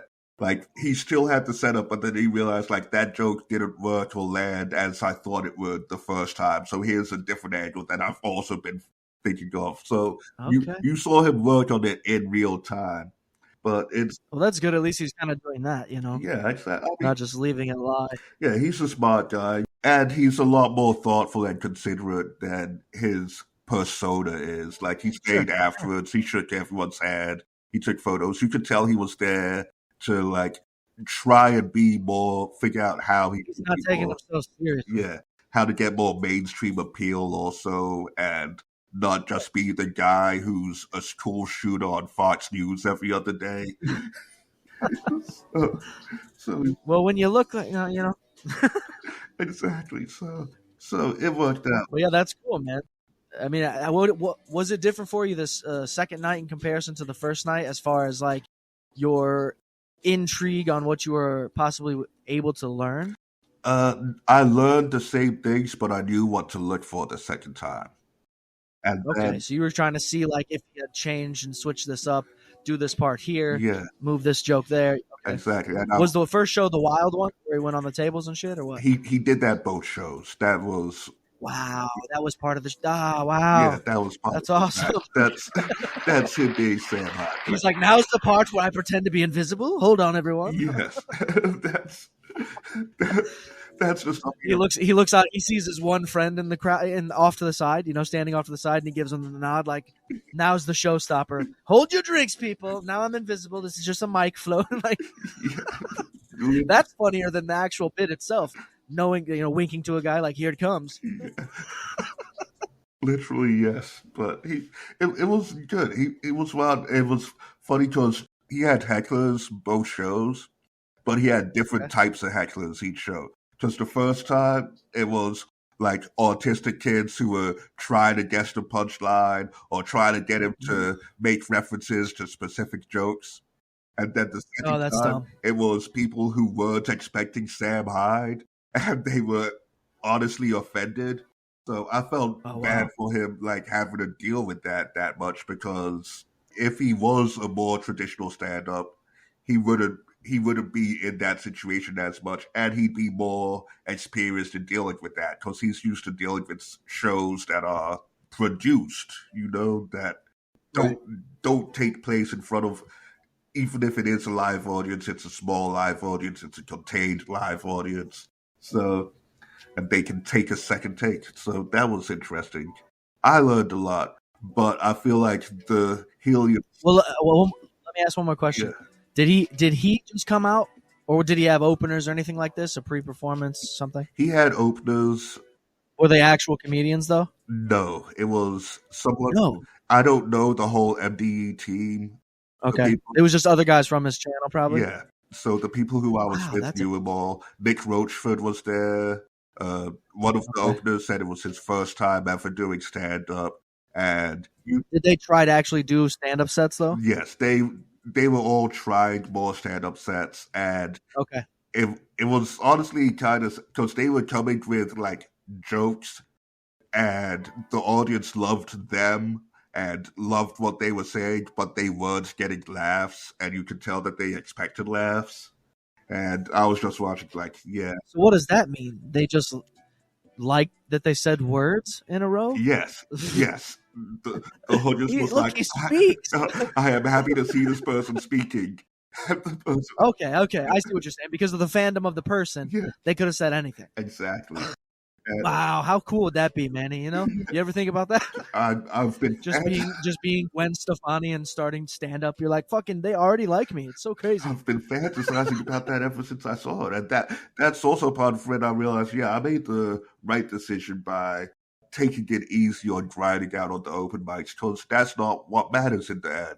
It's like with Jellyroll. It doesn't matter how good you are at freestyle. Let's rely on this. Yeah. Let's let your stand-up comedy career rely on this podcast having any sort of success, and you're gonna be like, I'm actually selling tickets now because of this show. Yeah. Could you imagine? Guys, go see Manny wherever the fuck he is, man. Don't play around.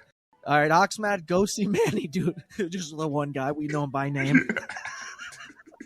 You'll see it. Oh, that's insane. I think that's going to happen. I think all of our fans, we're going to know personally. This is going to be like, yeah, this is my brother, Steven.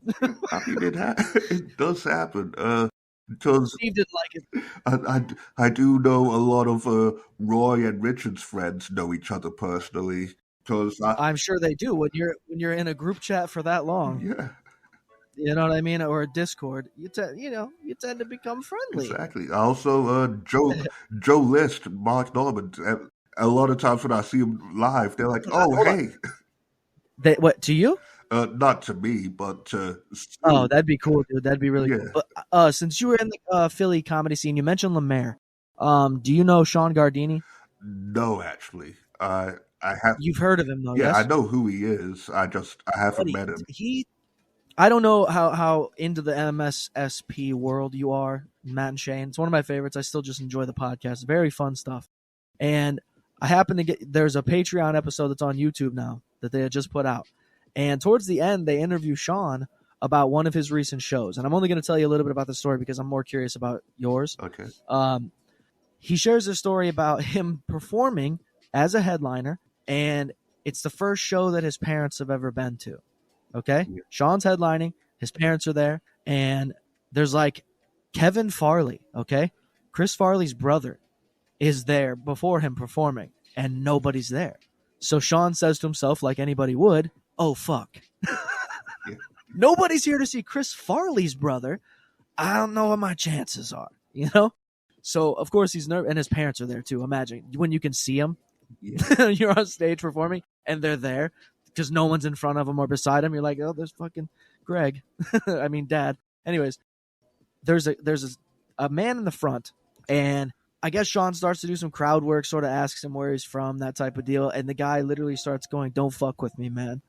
And then he says something else, like, Sean starts turning and going at him, roasting him, right? And it gets bad. They start it's because it's quiet, dude. Nobody's laughing. Everybody's uncomfortable. Now, this isn't my story. This is just a fun story that he shared. But it ends with a highlight for me, okay? Okay. They go back and forth. They say a lot of shit. And eventually, this guy's a fat man sitting there, and he says something about fucking Sean's mom. And she's there. You know what I mean? Yeah. She's in the room. So at a certain point, she just goes out loud, I can't. And then runs outside. Okay? And then Sean's dad starts jumping in, dude. Fucking going at this guy. Just back and forth. Oh, you fucking pussy. All this different shit. They tried to chase him down after the show. It got very weird. But I bring this up because that, to me, is more interesting than any actual crowd work. Okay? When something goes that wild, where the guy doesn't want to play, where somebody throws a drink on stage. Have you seen any of this type of, I guess, violence in your days of being on stage? Whether it's you or somebody else, just I'm curious about that. I haven't seen anything that turned or looked like it might be actual violence. I've seen arguments, nothing too wild. I'm trying to think. I think you see somebody taken out, like drunk, talking shit, and the security just drags them out. 2 times. The first time was the guy who got upset at Sam Hyde. Well, the second time, most recent time, was the guy who got upset at Sam Hyde for saying nigga too much. And then really? So you saw this recently? Yeah, that was last Monday. I mean, what is he screaming stuff as he's being dragged out, or is he just half asleep? No, he was screaming stuff at Sam, and then he got asked to leave, and he wasn't screaming as he was being asked to. Did he scream "Red Bar's watching"? I think if he was, I don't even know if Sam would. Yeah, I think if he was a Red Bar fan, he'd be more comfortable with the N-word. He would have said Red Bar's watching, and Sam would have been like, great, and the guy would have just sat back down. Yeah, okay. But I'm always curious about those guys because you can see it looks so elegant. Yeah. You know what I mean? The way that stand-up is presented to the world, it looks classy. It looks like everyone's got their arms folded, not in an angry way, but just in a I'm listening and paying attention way, right? Yeah. That's not really how it always is. No. So talk to me about this other time. It usually is like that. The other time, it was at a bar called 2 Street. It's actually the bar that I see Lemaire at most often when he is in Philly. It's a mic that he started. And I don't think it was anything special going on that night. We just started a late show. A guy's on stage, and he's not even saying anything wild. He's a newer guy. He's kind of bombing. It kind of happens a lot over there. And some dude is just at the bar, drunk old man. He actually reminded me a lot of what I've seen of Stuttering John, which It was weird. Wait, the guy in the crowd? Yes, the guy in the crowd. He was just an old, like, some geezery type of fella. Middle of Pennsylvania. Shoes are dirty, on the wrong feet. Yes, just drunk out of his mind, and he goes, "What the fuck is this?" And the guy's like, "What? I'm trying to work on a new bit here." And he's like, "I could bust balls better than this. What the fuck is this? I should be busting balls." And then the bartender, tiny girl, shout out to Tara. She smoked crack before, but I don't think she does. Nice. She's in recovery now. Shout out. Yeah, I think she was only one time, but I was scrolling Instagram and she was on a podcast telling that story. And I was like, "What? I did not know that about you, Tara." I mean, even if it's just the one time, that's a story you tell. Yeah. You keep that one locked and loaded on a podcast. All right, so this is time I smoked crack. Yeah, exactly. She kindly asked the fella to leave, and he left. Oh, that's good. Yeah, so it's usually not too wild, especially at open mics. You're not expecting high-level comedy. I mean, think about it, dude. We can still... Maybe this is what I'm more curious about, because you're sort of in the underground area where you could see this stuff. People more willing to engage with somebody without getting in trouble. You know, like if somebody rushed the stage while Andrew Schultz was on the thing, it's going to go viral, right? Yeah. We can count as comedy fans probably the 2 or 3, maybe there's 4 guys that have ever been attacked on stage, and they're huge now, if I'm not mistaken. Right? Jim Jeffries. Yeah. Steve Byrne. Who else? After not Dave Chappelle, after the Chris Rock one, I saw a lot of sort of underground black comics getting rushed on stage, appearing on just Instagram all the time. Like in a serious manner, like they were actually, like people were really trying them? I think half were old videos that like were people trying them, and the other half were just skits that they pre-planned because of it. It's Instagram, so who can tell what's real and what's fake? But you're absolutely right. Shout out titty. Yeah, I do feel like it happens a lot more if you're in what they refer to as the Chitlin circuit, which I haven't had enough experience to be in any circuit. In the local Philly circuits, but like if you spend a lot of time in black clubs, I could see how it's likely to happen. But what I see more often than not is if a comedian's doing badly. So wait, hold on. Let me ask you: are you saying that like black people like to fight more, or what are you saying? I'm saying that black people are very. Wait, hold on. Let me ask you this: what if it's a magician on stage? How do they feel? It depends what type of magic he be doing. That's fair. If he fucking disappears, bro, it's over with. I'm gonna find him. If they pull the Sam Hyde invisibility, they might lose their minds. That goes way different. I think they'd still like the N-word bit, though. That's just me. You know what I mean? I think they'd still. a lot of times, if someone's doing bad, it's not like you're in the audience thinking, "I want to fight this person." Sure. You forget that you're in the audience. You pay the guy on the stage no mind. You start having a conversation with the dude next to you. You start to you'll just rude. Yeah.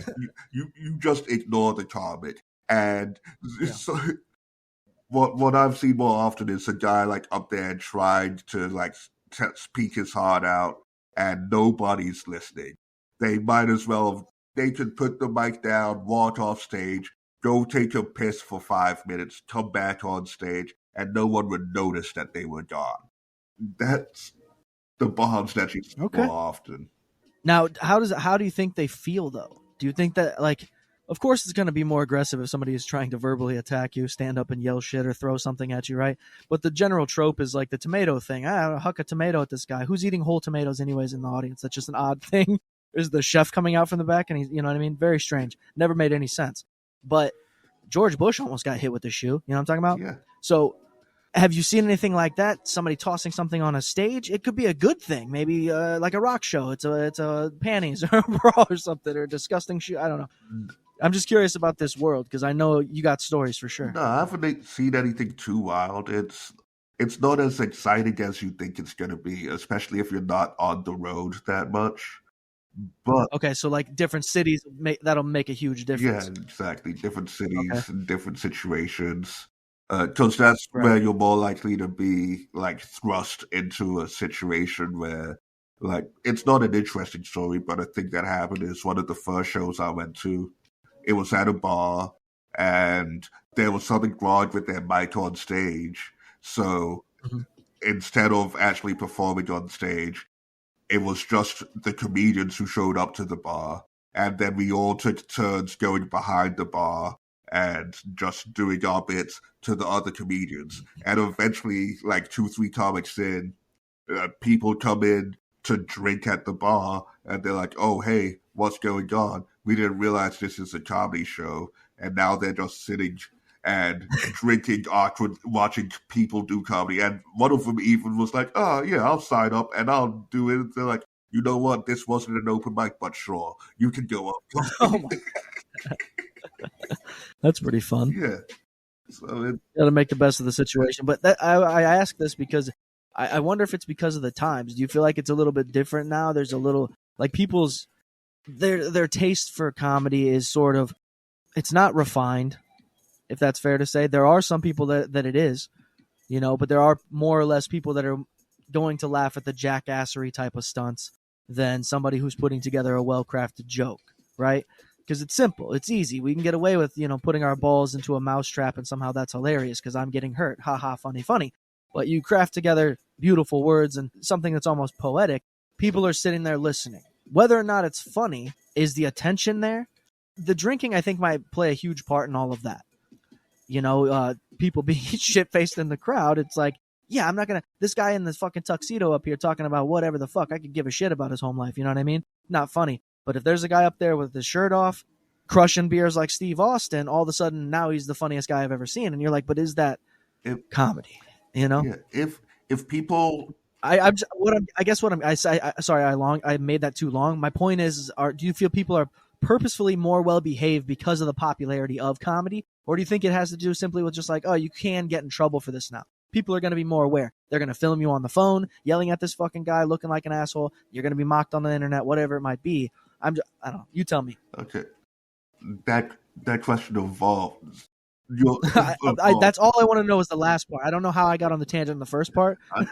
But so I think, if anything, from what I've seen, people have actually become worse behaved at comedy shows because they're more familiar with comedy. And what I mean by worse behaved is they go expecting to heckle because they've seen all these clips of people heckling, and they're like, oh yeah, it's an interactive thing where the crowd gets a part.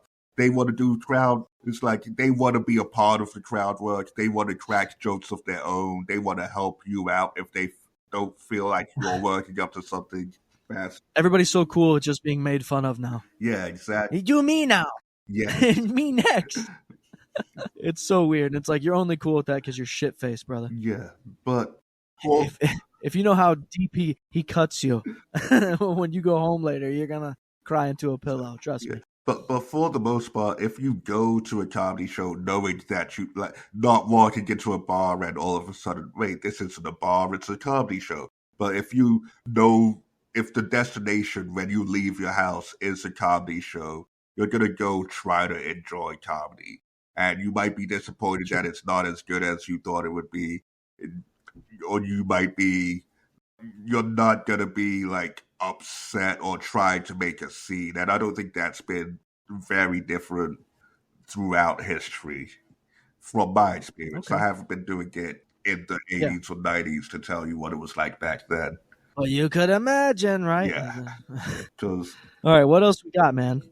This has been a long one, I feel. It has. We're killing it. We haven't. Sorry, Oxman. We're just going to keep doing this. Just every episode's longer. I mean, stuff as well. That is kind of the general progression of shows, eventually. But that's true. Well, we should have started really short. Here's a 3-minute show. I'm Paddy. That's Manny. Goodbye. All right. We could have. What is it? Complaints? We got clips? We do have clips. I found a podcast, and oh damn, I closed the window where I had the podcast description. All right, well, so much for being a professional. You know what I mean? Yeah, I know. I only expect so much out of you, dude. The least you could do is be professional. It's because I was, it's because I was too busy looking up the diarrhea story, and then I closed. Oh, that's fun. Did you do that? Wait, did you do that in real time? Yeah. Oh my god, I love it. Because I was like, "There's no fucking way he had this pre-planned and knew I was going to talk about diarrhea. How insane!" No, It's like he also had a diarrhea poem, real quick. yeah, no, I remembered. I heard about it recently. I looked it up, and the points you were making were like points that they make later on. But Yeah, I'm all about efficiency, dude. exactly. So I found the description of the podcast. I did not write down the name of the podcast, but it's stuff your mom never told you. So it's. I mean, too long. You know, don't leave it to the judges. Is a long ass fucking name, but come on, man. I got to get the point across. This guy's fucking. If your mom didn't tell you on a Wednesday after church. Exactly. Like, what the fuck? Shorten it, guy. He's like, I can't wait till I can make this into an acronym and just use the first letters. Still too long. SMNTWGHI. You guys know? Remember? Remember? Put that on a shirt, goddammit. All right. It's got to be a long sleeve. All right. So it's hosted by Kristen Tonder and Carolyn Urban. I don't know if we'll be able to tell them apart. It's Stuff Your Mom Never Told You. It's an audio podcast from How Stuff Works that gets down to the business of being women from every imaginable angle, fueled by boundless curiosity and rigorous research. So it sounds like, all right, can I say this? Yeah. Before you say your thing, I just want to say this because I've done a lot of podcasts and we know this. Most prolific podcast alive. I've also listened to a lot of podcasts, but here's what sucks, dude. I can never decide if it makes more sense to have a super long, intricate, detailed description of your shit or just be like, it's a show. I don't know. You know what I'm saying? Yeah. Is it better to be? I don't care. Sorry for bringing it up. I'll leave. Maybe it for SEO, if people are Googling it, like the more words you have in the description that people might be Googling, the better it comes out. It also depends on the audience because we've got. See, I look at it like this. I look at it like if I was to read it and I got all this detail, what I got to listen to an episode for? You told me everything I need to know about the shit. Rather than being like, it's a show. You're like, this could be anything. This is a Sam Hyde, stand-up comedy show, right? Fucking anything could happen, man. It's just a show. Click play. Yeah. Well, you want to listen because Kristen and Caroline are girls next door gender experts who skillfully decode the biology, psychology, and sociology of ladies and gents from their evolutionary past to millennial present to better understand all the stuff Mom never told you. I'm good. Yeah. I would find the next one. What else do you got? That is definitely too many words. And most of those words did not make me want to listen more. Most of those words were like, as soon as they said gender, I was like, I gotta go. Yeah, I gotta go. Get me out of here. Why do I want to listen to women babble? Yeah. If I needed to hear bitch talk, I'd call my ex. That's what I'm saying. It's like the only women I ever want to hear speak is the ones that I'm forced to. I'm not going to choose to go listen to a lady. Get the fuck out of here, Muffet McGraw. That's a deep cutting reference. She was the coach for the Notre Dame girls basketball team. Shout out Shane Gillis. I'm only doing deep cutting references about Notre Dame from now on. Perfect. This is why we need a guy named Patrick on the show with the deep Irish law. You know how many dumbasses told me that I should be the fucking mascot for the Notre Dame football team? It's like, that's not how it works, right? Like, that's a student. He goes to the school. I can't just go put in an application and be like, I look like an asshole, right? I can put on a stupid hat. It's like, you know what you should do with enough about me. How are you? You know what you should do with your life? Rudy. Dude, I think anybody should do that with their life, if I'm being honest. It's better than radio. You got to try to avoid hitting that radio, you know what I mean? Shit, Stuttering John's radioing it out, you know what I mean? All right. Yeah. So this time, that's a good. Hold on, that's a good one, Coach Jones. All right, go ahead. That's my radio. So all right, clip it. So this time, since we had no idea what was going on last time, I thought Oxman to give us some brief descriptions of the clips. First one is called "Orange is the New Black is Racist." So, do you remember that old show? I sure do. All the lesbians in prison? Yep. Let's find out why it's racist. Hey, hold on. You got to retract that statement. You said all the lesbians in prison? Yeah. Like, they're not all lesbian. They're just in prison. I mean... Which I guess in turn does make them lesbian. You're right. I'm sorry. My correction. All I know was I watched the show because lesbian shit was happening, okay? Yeah, but... All the lesbians in porn aren't actual lesbians. They're just in porn. But I'm watching it for the same reason. Good call. But is every guy who's in a gay porn sucking a dick, a gay man? Probably not also. So congratulations on being just a great actor. I mean, that's truly the tip-top tier of acting, right? Being a straight man, pretending to be in a gay... That is dedication to the craft. I went to Juilliard. Watch. You're like, what is it? I've seen Tom Hanks pretend to have AIDS, but he did not suck one dick in that movie. So he did not deserve his Academy Award. Yeah. He has to. That's what they should have said. He has to, though. That's part of the story. You gotta. Yeah. Dude, if it was part of the contract, he's like, how much? I can't even do a Tom Hanks. It'd be great if I could, but he's like, how much money would I give for this? I'm about to play a cartoon fucking cowboy. So you know how Cat... It's not a good look is what I'm saying. So not a good look. So you know how Cat Williams had to think where Ricky Smiley had to wear a dress in any movie. Cat Samuel L. Denzel has to think Tom Hanks has to suck a dick in any movie that I'm in. Yeah, he has to. Even if he's not a gay guy. At some point, he's on his knees, blowing a dude in the alley. That's the Tom Hanks I want to know. Watch. Okay, so Orange is the... It's like seeing Halle Berry's titties, you know what I mean? Yes. It's required. You can get an extra cool $1 million off it, but come on, man, you're doing it. All right, let's hear this podcast. Yeah, Orange is the New Black. Is it going? Oh, you can't hear that? I can hear nothing. God fucking bullshit. I heard him last time. Yeah, okay. Let me... Well, I guess I really didn't. You're right. I didn't really hear him. Nah, because we were talking about him last time. You know what? Fuck it. This episode's long enough. Okay. You murdered it. Yeah, it's been an hour and 40. Do you have any bits? Huh? You want to swap? Hour and 40? Yes, I have bits, of course. Who are you talking to? All right, here we go. Firing off. I got them ready always. I got a tiny book I keep in my back pocket just so I can write when I feel the need, and I always do. I'm kidding, I don't, but that's what real comedians do. I actually added to this one. Let me see what you think. An ex-veteran flew out of a roller coaster ride to his death. I should add more there. He didn't have any legs before he got on the ride. He most likely didn't have a head after the ride. He was just a meat pile on the ground. At least he wasn't a full-size person. Probably made the cleanup a little easier. So there you go. That's actually true. I don't know if you've heard this story. That's a true story? Yes, dude. That's why I wrote the joke. Because I'm like, that's fucking... if I worked at the place where I'm latching people into the fucking roller coaster, the last thing I'm doing is putting a guy who's half a guy into that thing and strapping him in. Yeah, I mean... What do you think's going to happen, dude? The roller coaster seatbelts don't work if you don't have legs. That's what I mean, yeah. I feel like... I had no idea. Yeah, I feel like you should let people know that's a true story before you go into the headline. Okay, true story.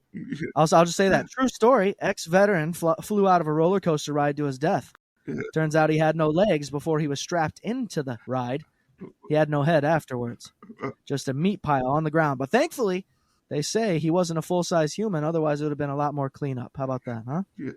Yeah. Oxmat, if you could cut it, and then also cut out where Manny told me to fix the thing and say it's a true story. Thank you. All right. I wipe my nose the same way I wipe my ass, with the sleeve of my shirt. Okay. I should have took my time on that one. I think it's very fun. That one. That's a tweet. Sorry. Yeah, that's definitely Twitter humor right there. But it hits.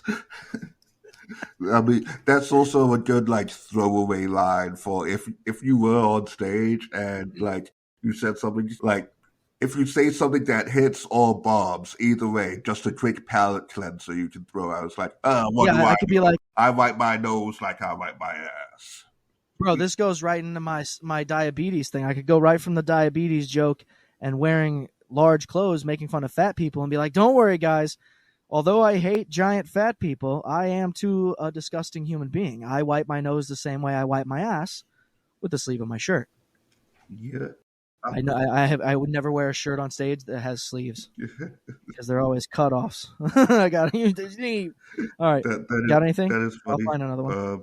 I was gonna say, don't let them know that you're a disgusting human being before you get to the you wipe your ass with the sleeve of your shirt thing, because then you're taking away from the surprise. They want to know what's disgusting about it. All right, am I doing comedy or am I a fucking magician? Surprises. Surprises. I'm invisible. Yeah, a lot of copy is in the surprise. Yeah, I have one that I wrote down. I don't think I'm going to tell it on stage. Well, here's what's funny, Manny. I like to write in confusion, okay? So that's where fuck a surprise. It's all confusing. All right, go ahead. Sorry. It's like, most comedians, they go for laughter. They go for people enjoying themselves. I know my jokes are really hitting when everyone's just scratching their heads. Sure. If the dandruff is falling, I am killing, okay? If they order more than one drink before the first drink's gone, I work for distress, not laughs, folks. All right, buy the ticket. I'm like a zoo bat. I hit people with confused rays. Just on stage, looking at a lot of crossed arms and scratching of heads. Yeah. Well, what do you have? 3 arms?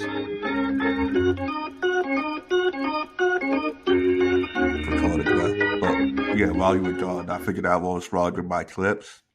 I was piping in the audio through the wrong microphone.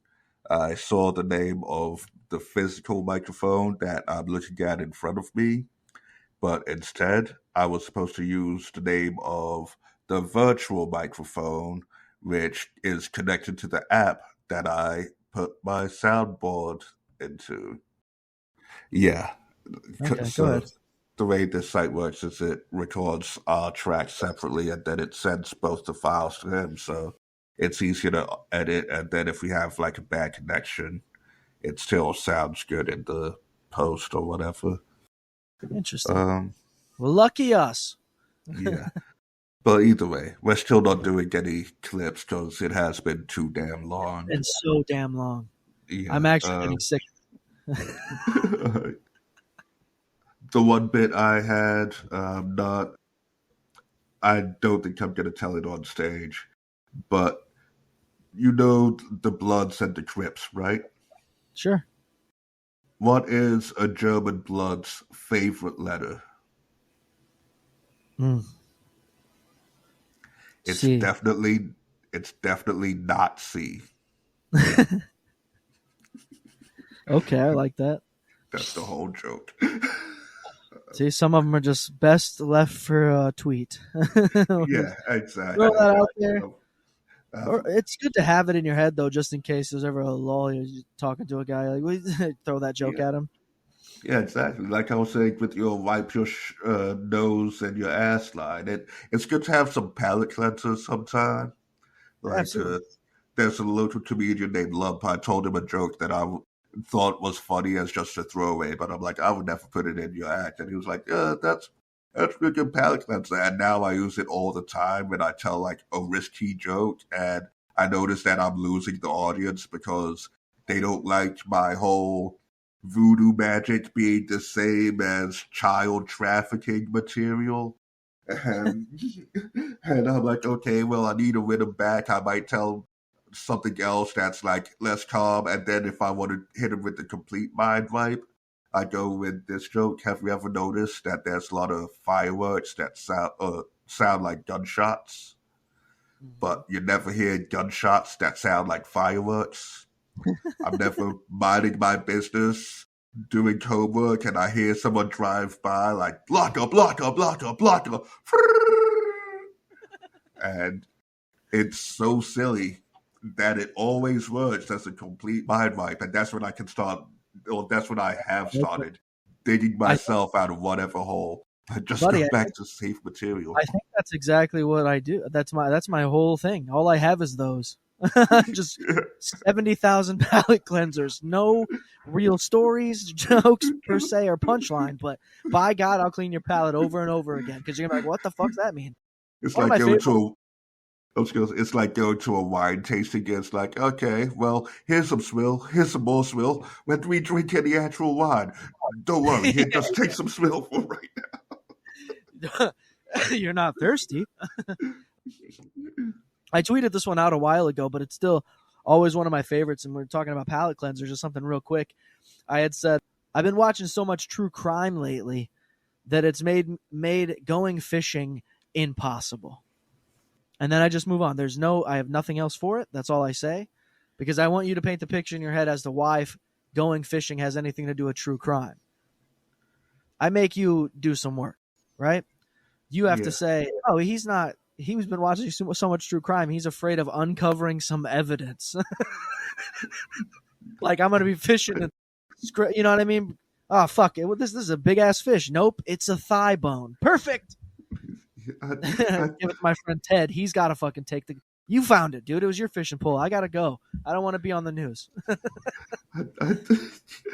I think you should maybe do some work for the audience. Right. Actually, yeah. I'm not looking at the joke, so I know there's a little bit more words, but it's basically that. It's like literally watching so much true crime, and every time a case is solved, it's like a guy just happens to be fishing. You're like, a time where you're supposed to be relaxing, no stress, you're away from the nagging wife, the loud kids, you're casting, you're catching nothing, but you're having a fucking good time. And then all of a sudden, something gets on the line. What is it? Severed head. My day is different now. Right? Especially if I'm alone.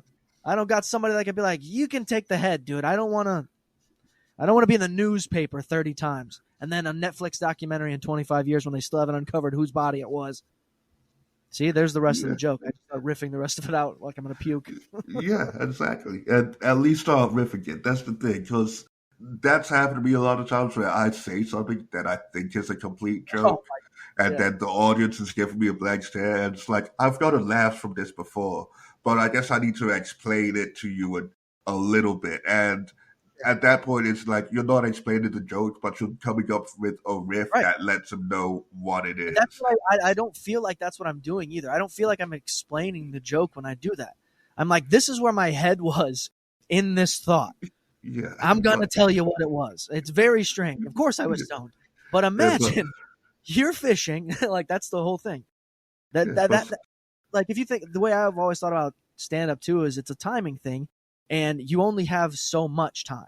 So do I elongate the story, or do I say these two sentences and call it a day? You fill in the spaces. You know what I'm saying? It's a matter of how much time you could actually give the story.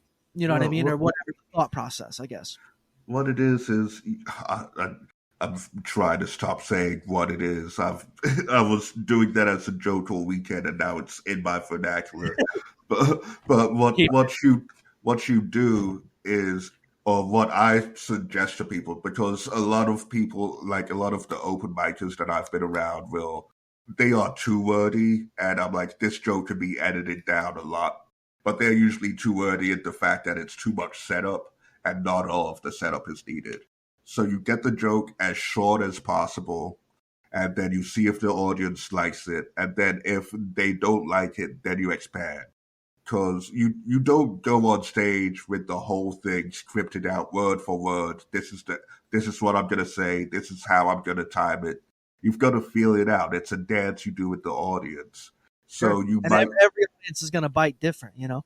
Exactly. So you might jump it out, and then if they're not feeling it, then you're like, okay, well, I do know that I have these additions that I could make to make it more clear. But right, and it's very mathematical. Where you could I could move the restructuring of it, you know, where I actually start with, I could even point to a guy and be like, sir, you look like you go fishing. Well, exactly. I've been watching a lot of true crime. Fucking never fishing again, dude. Never. I don't even live in a place where crime is prevalent, but fuck that, dude. I'm not trying to be involved in a 20-year-old cold case. There you go. Lots of jokes in there. I got this one. Manny, okay. Let's move on to the next one, because this one I think it might be full. You tell me. The only reason I wish Captain America was real is simply so that way when I die the first time and be reincarnated, at least when I come back, I'll have the chance of knowing at least one person. You see what I'm saying? Does it make sense? It does. I read it in my head and I'm like, that's pretty good. Let me share it with Manny, see what he thinks. I think we could definitely, there's more of a setup I could add to it, to get to the point of talking about Captain America. You guys like superheroes, right?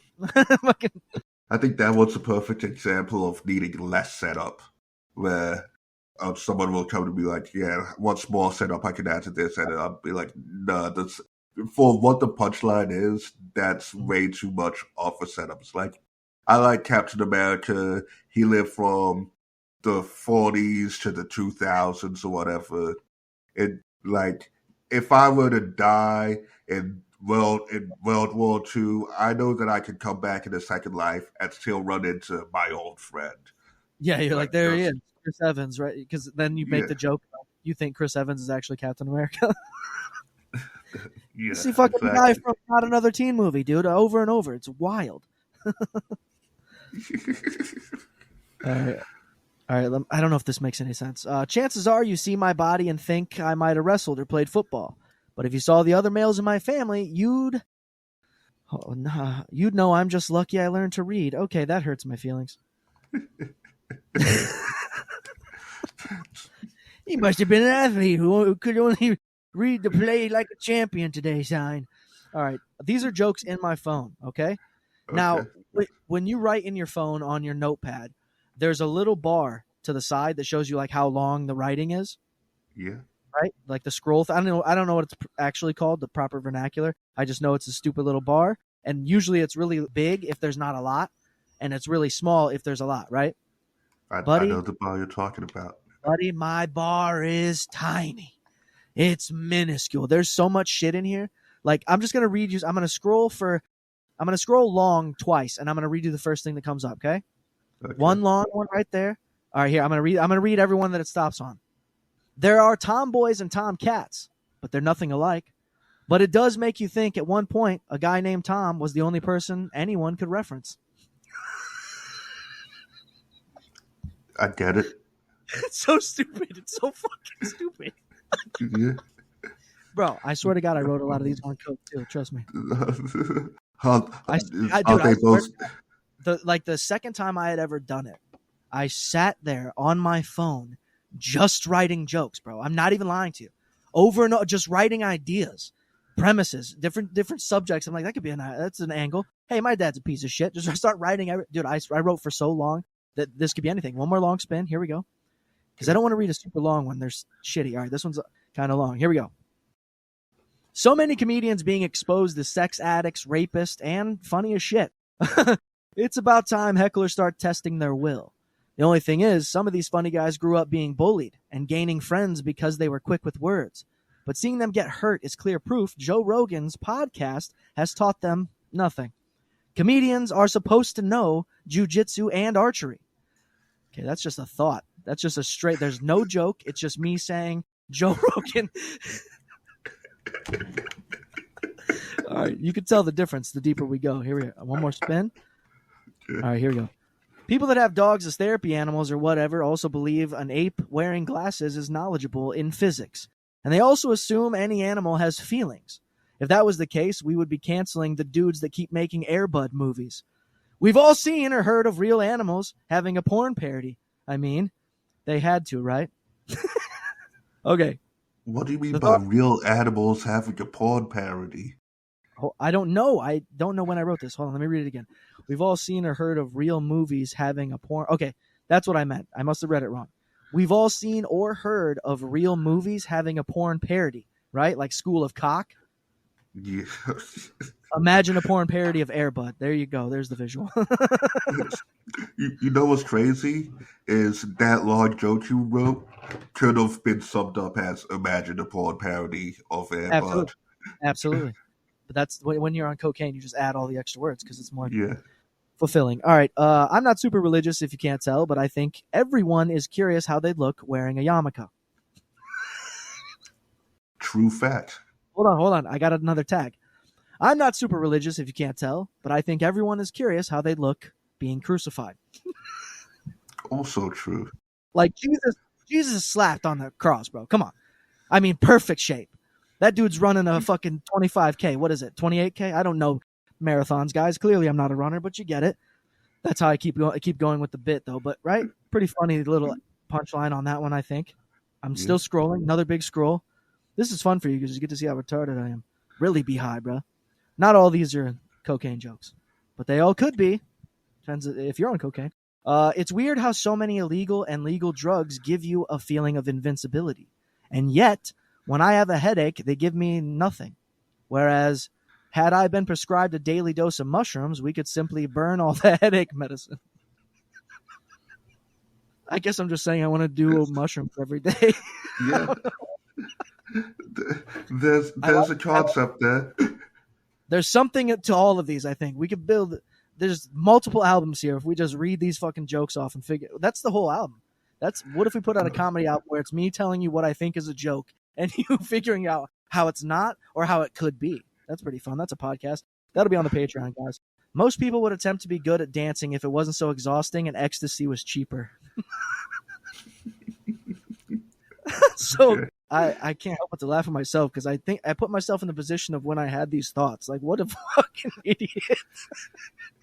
What was I looking at? What was going on? Because a lot of these are like in a row, dude.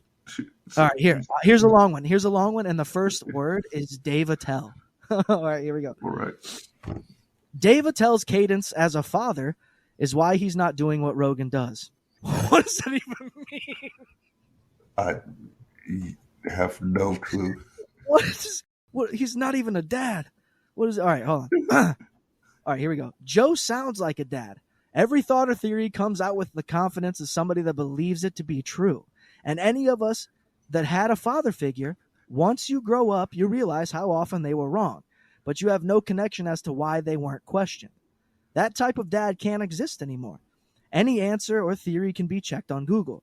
And most of us know they are clueless because they think we are friends on Facebook. Sorry, Dad. I'm not reacting to your 15 posts about Paula Abdul at 7 o'clock in the morning. What does any of this mean? So you know how Mike Rainey has that book On Perks? I didn't post any of this on Facebook, though, but I get your idea. That's beautiful. Yes, you could definitely just release this. God, yeah. On coke. Mostly on coke. Mostly sober. There you go. I'm having a great time. Here's another one that ends with Dave Attell. I don't know what I was doing here. The only reason I claim these are jokes, dude, I don't know what the fuck. Like I love it. Why is he so involved? I'm on coke. I can't sleep. I'm gonna watch someone else with the show about not sleeping. There's the inspiration I was looking for. Then it becomes subjects in many of my bits. All right, I don't know what this even makes. None of this makes sense because I'm reading them for the first time a lot. The only reason I claim these are jokes or remotely humorous is how it sounds in my head. But the voice in my head sounds a lot like Dave Attell. That's good. It's not bad. It's not bad. There's something there. But that is true. That is true because I've said this about the videos that I do for Great Job Awesome. When I'm doing those videos after I write the script, right? I'm just recording the audio. In my head, and I'm not even joking, is Porcelain. Okay. Oh, do you know who this is? Yeah, I've watched some of his videos. Okay, so he has these quick little quips, these little fucking just quick jabs where he'll call the dude a worm, Jim Norton. You know what I mean? Like, yeah, it's so quick and subtle. It's almost he doesn't even change his cadence when he says it. So I have that voice in my head as I'm doing my own scripts, but I'm just sound like a regular white guy. There's no fun fucking accent like uppity, snobby. Well, Jim Norton, by the way, is a bit of a it's just something a little bit more. I just sound too regular. All right. You got another joke? I have too many. Let's go to. I'm going to scroll way to the bottom and see what some of these early ones were. Go ahead. Okay, I haven't been writing much news, so I'm trying to think of what I can. Buddy, take anything I got and spin it however you want. Tell me how it goes on stage. Get away. Especially the trailer trash stuff. That'd be really fun. Yeah. Let's see. Let me turn off my phone. If so, you know how if you're white, it's called gathering supplies, but if you're black, it's called looting. Some sometimes that racism has a positive spin. Like if you're white, it's human trafficking, and that's not cool. But if you're black, it's pimping, and everybody wants to be a pimp. That's true. That's pretty good. No one wants to be a human like trafficker. It? Yeah. I'm going through all mine. This one's just mean that it's about someone I know. Dude, I scrolled. I'm probably 10 away from the bottom, and you know what joke is sitting right in front of me? What? I've been watching so much true crime that it's become really difficult to have any desire to go fishing. Why? How did this happen? That's so old. This is so far down in this thing. God damn it. All right. I'm literally going to go to the first joke. Go ahead and read yours. There's a lot of gay black men who set what the culture is, like Prince or RuPaul or Drake. Wait, say the beginning again? Gay black men who define what culture is at that point in time. So there's Prince, there's RuPaul, and there's Drake. Aubrey Graham. Even though I saw it coming, it was still funny the second time. I like it a lot. Yeah, I like how you take it slow. I can't take it slow. I'm manic as shit always. Yeah. These are all the ones that I've literally never told on stage because I just forgot but wrote to myself. Yeah. And I'm like, what do you I got? should try something. Are you looking at your phone or what are you looking at? Right now, my phone. I also have a Google Doc somewhere on my computer, but I don't feel like pulling it up. Well, let me ask you, how many times have you lost that document? Never yet, because it's saved to the cloud. I lose stuff so often that you're rich, dude. Bragging. All right, go ahead. I got an iPhone. Well, no, all I need is a Gmail account. Well, I should have thought about that before because I lost a good batch early. When my phone just restarted, that's when I lost the "Do You Party" questions. Oh, yeah, that sucks. My phone, it's also backed up through Gmail, all my texts. But I never did. Never backed up. Fuck that. I didn't like save them as notes. I texted them to myself specifically for that reason. Right. That's what I started doing after I lost the first batch. I just copy the text and I send it to Google. Okay. There you go. It just says jokes. Click on it. These are actually halfway decent. You ready for the first one? Yeah. Okay. Video games are making it easier for young people to cope with death. When great grandpa dies, you just tell them he respawned in heaven. Come on, man. That's good. For the first one? For the first one? Yeah. How about this? This isn't a joke, but this would be funny to say on stage. When's the last time you got a voicemail? It was funny for a moment. People weren't calling anybody. It doesn't matter now. Rappers with cash stacks as phones. And how many rappers at the start of hip-hop were previously just dancers? That's just a thought. That's not even a joke. That's just me saying we should talk about that. All right, how about this? This relates to me quite a bit. Is it an anger problem if you deny sex just to stay angry? Feels more like I prefer it to sex. Has any redhead gotten hard while angry? I mean, I feel like our anger is more visceral. Like I'd be killed for some stupid shit just because I'm mad. Some guy pulls out in front of me and I follow him to his home and he shoots me in the face. That's where my anger lives.